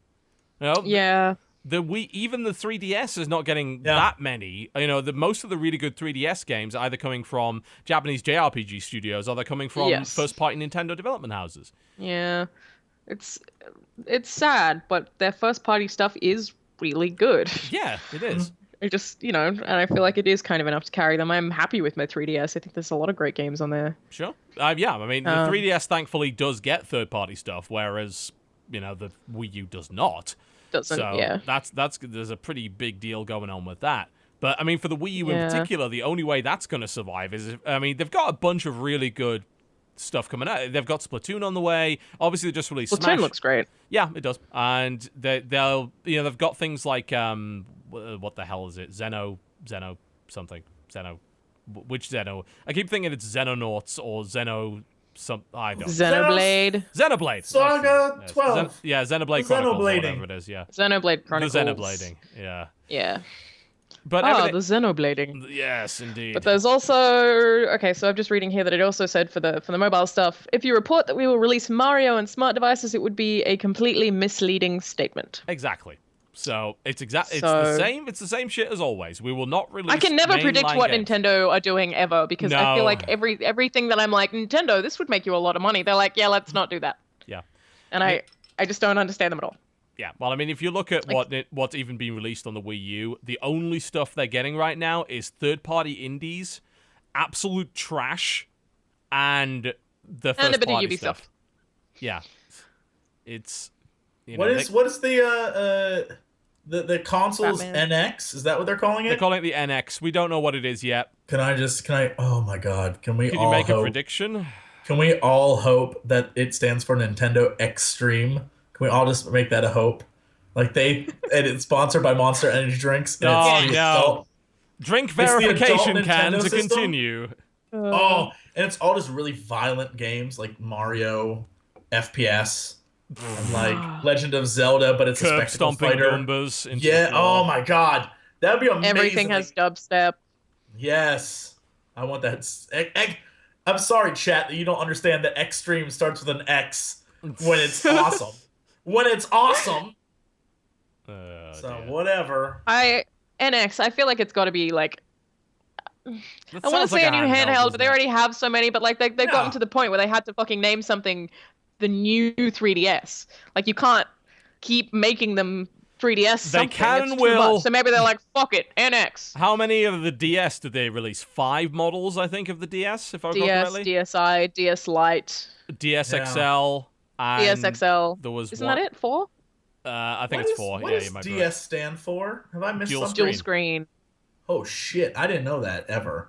Wow, you're clueless. Okay. That's because I really didn't care. I'll be honest with you. It's because I didn't care. But so NX has to stand for something, right? So it's got to be like something. Next Extreme. Experience. Next Extreme. That's fine. Nothing starts with X. That's right. Nintendo. It's the reincarnation of the Virtual Boy. That's what this fucking thing is. Maybe X is supposed to be 10. Is this like the 10th iteration of? That's a good question. Could be. Yeah. I have no idea. I haven't counted. Gonna be honest. How many Nintendo? I feel like there are less. Yeah. Have there been? Hard to say. NES, SNES, 64 Cube. And do we count Wii? The Wii, Wii U. Yeah, it counts. No, I was thinking of game like the 3D Game Boy, the old school one. So there's Color TV game, whatever that is. Nah, it doesn't Nintendo count. That's stupid. Super Nintendo, So there's- Nintendo so 64, you have GameCube, those. Wii U. Damn it, that's 7. Game Boy, 10 DS. has been ruined. Game & Watch, Game Boy, Virtual Boy, Game Boy Color, Game Boy Advance, Nintendo DS, Nintendo 3DS, new Nintendo 3DS. That's 8. What is those X? don't count. Those are all. Combine them all together, and we got something. But ignore the ones that are like, we got Game Boy, DS. That's 2, not like Game Boy Color and Game Boy Advance. It's just 2. What do you mean you don't count Game Boy Advance? It's like a whole different thing. You kind of got to count the Game Boy Advance. That's fine. That's 3. That's 3. Then SNES, NES, Wii, 64. GameCube, 64, Wii U. That's perfect. Then one more. Is it 10? That's 10. Really? One more would be the 10. Yeah, but I feel like that was a giant gamble right there. I feel like you just made most of that up and deliberately omitted things. Nintendo's known for taking gambles. They don't give shit. I don't know about that. I don't think they call it gambles, but so X has to stand for something. It's NX, Nintendo X-rated. You're welcome. X-rated Nintendo, yes. Mario Porn available immediately in 3D on Oculus R18 Rift. games only. Yeah, indeed. The question is, which console do they need to replace? Like, what makes the most sense? Do they want to make a new home console, or do they want to make a new handheld? Which is the most sensible thing to do right now? It seems to me it's got to be a new home console, right? Yeah, it has to be. It has to be something to come after Wii U. I feel like even though Wii U right now, I would say is probably one of the best consoles. Like, I think it's better than PS4 and Xbox right now, game-wise. But I think that it won't last that way for it only lasts that long because Nintendo is making games for it, ultimately. Yes.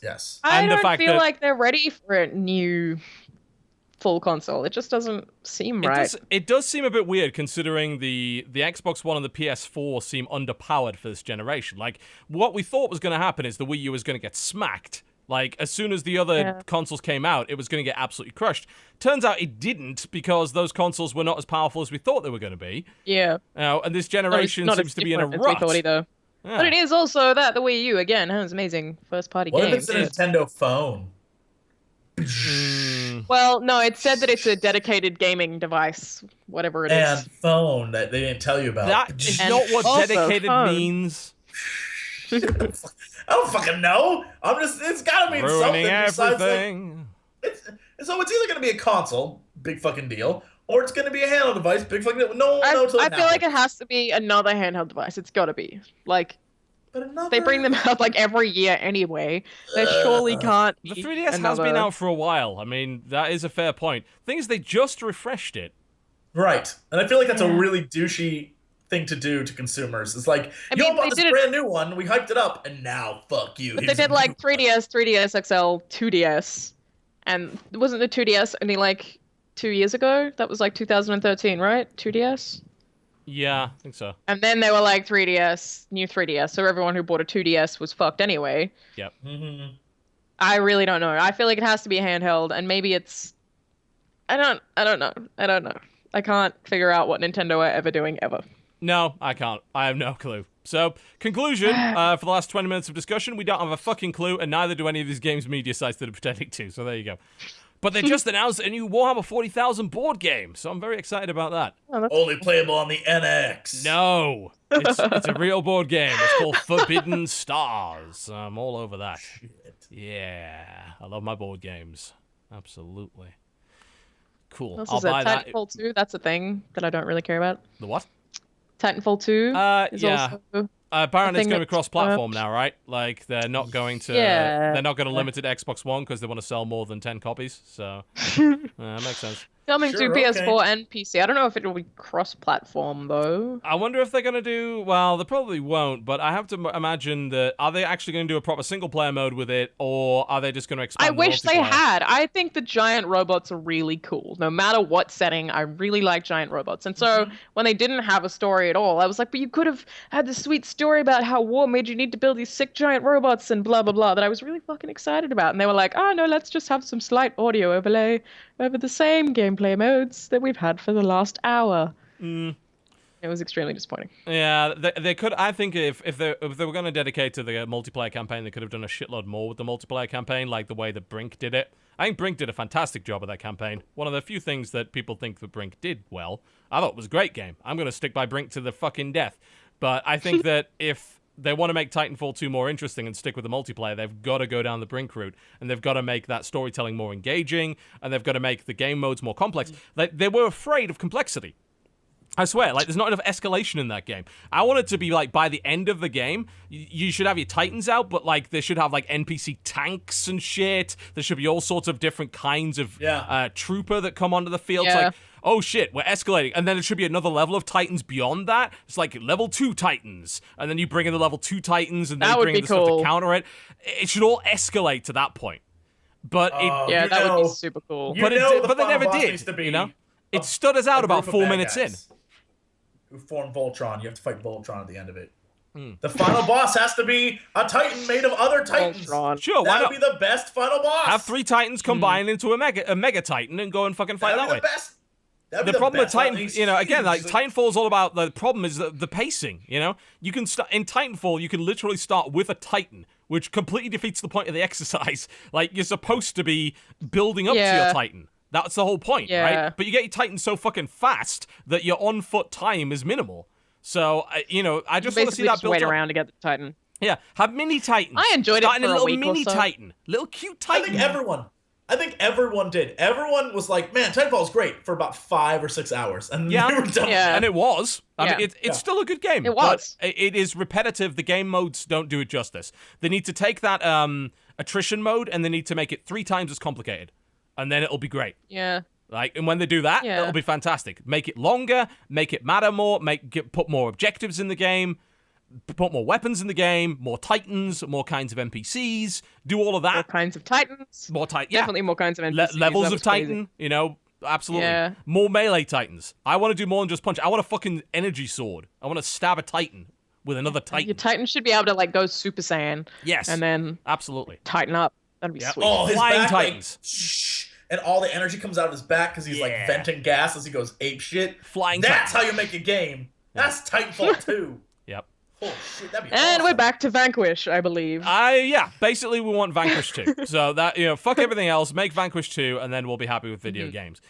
Cool. Well, that kind of brings us towards the end of the show, so let's do a quick wrap-up of the games that are going to be coming out this week, and then we can leave you to do whatever it is you're planning on doing. So, let us begin with, on March the 17th, which would be today, Final Fantasy Type 0 HD is out for PlayStation 4 and Xbox One. I might actually play that. I hear it's great. I hear it's pretty good. Square Enix. Yeah. Square Enix ruined my like killed the childhood that I love with them, but everyone's saying this game might actually be fantastic. So Hey, it might be a reason to turn on my PlayStation 4 again. I'll take that, So I'll give it a chance. Give it a chance. Devil May Cry Definitive Edition is out on Xbox One if you haven't played it on PC already for like the $5 it cost, and you probably should. Battlefield Hardline out for everything ever, and nobody seems to care. Oh man, Battlefield Hardline on Xbox One doesn't even maintain 60 frames per second at 720p. It's absolutely pathetic. It's ridiculous. Why did you even bother buying a new games console? Just go back to the Xbox 360. It's apparently just fine. Same thing. Yeah, Resident Evil Revelations 2 for PlayStation 4, Xbox One, PlayStation 3, and PC. I think that's the last episode of it, if I recall correctly.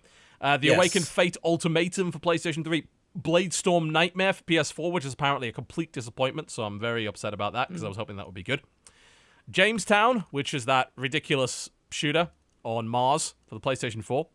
Oceanhorn Master of the Uncharted Seas for PC, which is kind of a Zelda-esque game. That sounds kind of cool. It's, it was good on, when they released the original on phone, it was really, really good, so I'm hoping that the sequel is. Reverse Side for PC. Soldier X2 Final Prototype for PlayStation Vita. 5-Star Wrestling for PlayStation 3, thank God. Cabela's African Adventure Finally. for PlayStation... Yes, exactly. There are so many Cabela games. There are so fucking ridiculous many numbers of Cabela Who games. is buying these? I am trying to figure this out. If anyone knows who is buying Cabela games, let me know by email. Arcades. Tennis in the Face for PlayStation 3 and PlayStation Vita.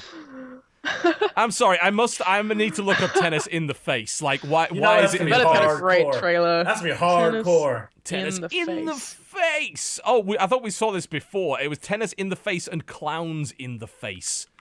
In the Face. Of course. There's a giant bomb quick Right. look of it. Yeah. So this looks like some kind of platformy... Yes. What the... Tennis I'm interested. In the Face. It's a mobile game. And that's the thing. Okay. Fair enough. In the Face. All right, then. Yes, there are YouTubers making stupid gurning faces at it, so I assume it's PewDieBait in some description. Yes. I can make it more interesting if I look like this. This is every YouTuber thumbnail ever. Not me. I hate it. Not me. Yeah. All of I them. don't fall for They're that all shit. like that. Are you looking at the red guy in the baseball tee? There you go. Not me. There's a guy in I a don't red do baseball that. tee. I get classy thumbnails. A lot of them classy do. animated thumbnails. Indeed. Those people are called uninspired hacks, and they make way more I just money take than a me. So screenshot fuck of the 'em. video and put it in the thumbnail. Like, I feel like there are a lot of YouTubers who must pose looking all wacky Oh, they do. afterwards and take a photo They of it. green I just take screen a that shit. screenshot of the video. It's ridiculous. Absolutely ridiculous. All right, moving on to Fruit Ninja Connect 2 for Xbox One. Finally, the killer app we've all been waiting for. Burnstar for PC, Aware for PC, and SEAL Team 12. I wasn't even aware there were 11 of others, but okay, fair enough. For PC. March 19th, Elliot That's Quest. twice as good as SEAL Team 6. Absolutely, yeah. World of Mixed Martial Arts 3 for PC. I wasn't aware there were 2 others. Heck, yes. Total Extreme Wrestling for PC. Wow, we actually get a wrestling game on PC. I can't imagine that's going to be any good at all, but actually, apparently we had one in 2004 that was good. So let's see if this one's any... Congratulations. Yeah, great. What else we got? Mario Party 10 comes out on March the 20th. Ziggurat comes to Xbox One if you don't already have it on PC. Great game. Karate Master 2 Knockdown Blow for PC. Holy shit, what is that game? Couldn't tell you, couldn't care. Looking Trapped it up. Dead Lockdown for PC. What was Trapped Dead again? Did I play No that? idea. It was it was a zombie survival game, wasn't it?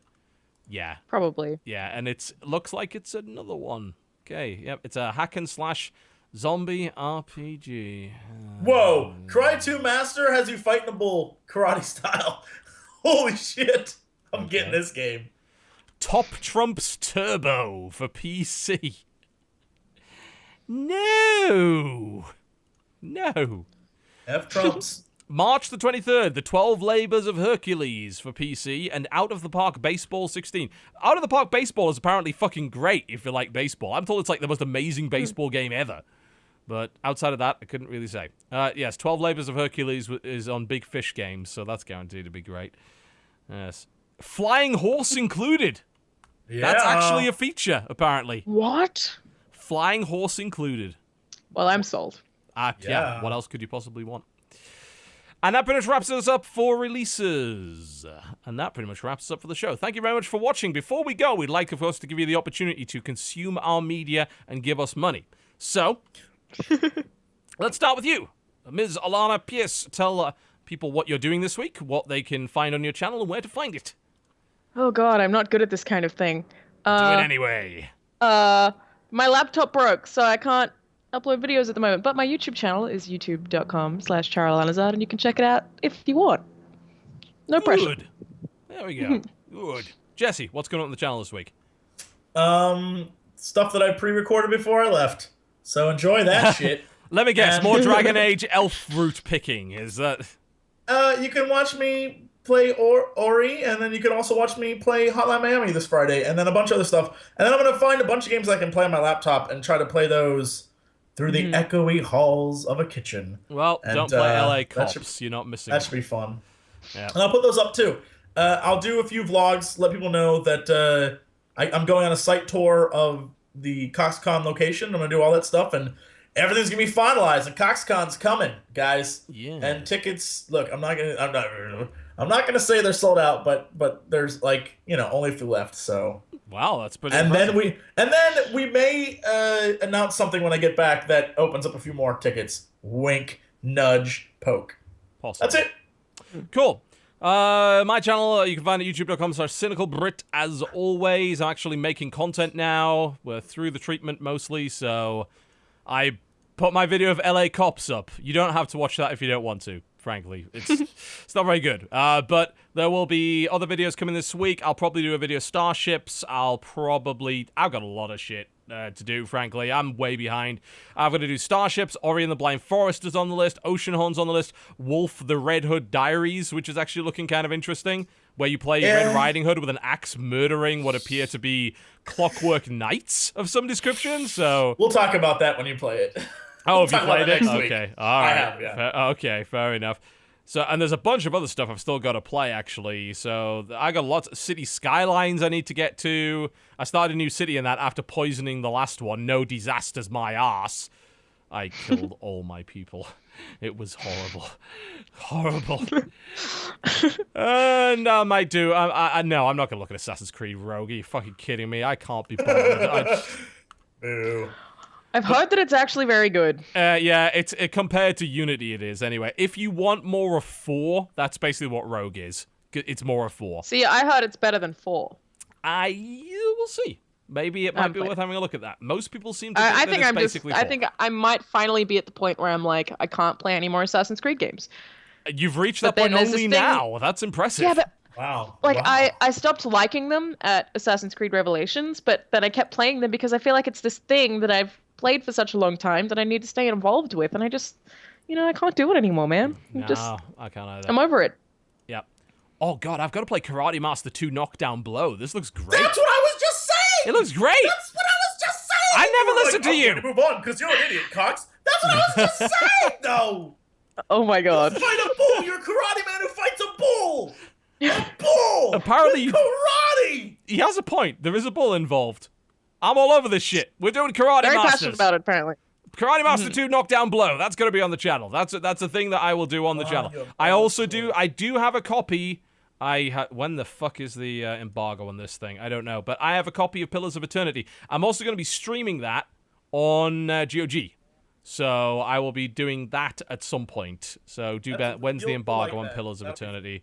Embargo is the 23rd. So, yes. But it's Pillars of Eternity. It's a fucking huge CRPG. Chances are I'm not going to be able to finish it or even critique it, but I will stream it. I'll do the same thing I did for Wasteland, which is I'll stream it, and we'll have a look at it like that. I loved that game. Wasteland 2 or Wasteland 1? Wasteland 2. So good. Wasteland, it was my game of the year last year. It was pretty high up on my list. It was pretty legit, got to admit. I loved it. And that is our show, ladies and gentlemen. Thank you very much for watching. Please do go check out our channels. You can find them below. See, right here, this entire time. The name of our channels has been right here. So go and visit them. Please subscribe to us if you have not already. Big thanks to our guest, Ms. Alanah Pearce. Thank you very much for coming in and certainly filling in when we lacked a fourth host. Thank God you were talkative and not like some other guests we've had. That would have been a very awkward show. That would have been Kitchen Jesse and the backing band, and we can all do without that. You've been watching the Corruptional Podcast. Thank you very much for watching. Please check out the SoundCloud if you want to download the audio, and of course, you can check out our iTunes feed. And if you missed any of the show today, you'll find it on Thursday on youtube.com/cynicalbrit. We will see you next time. Good night.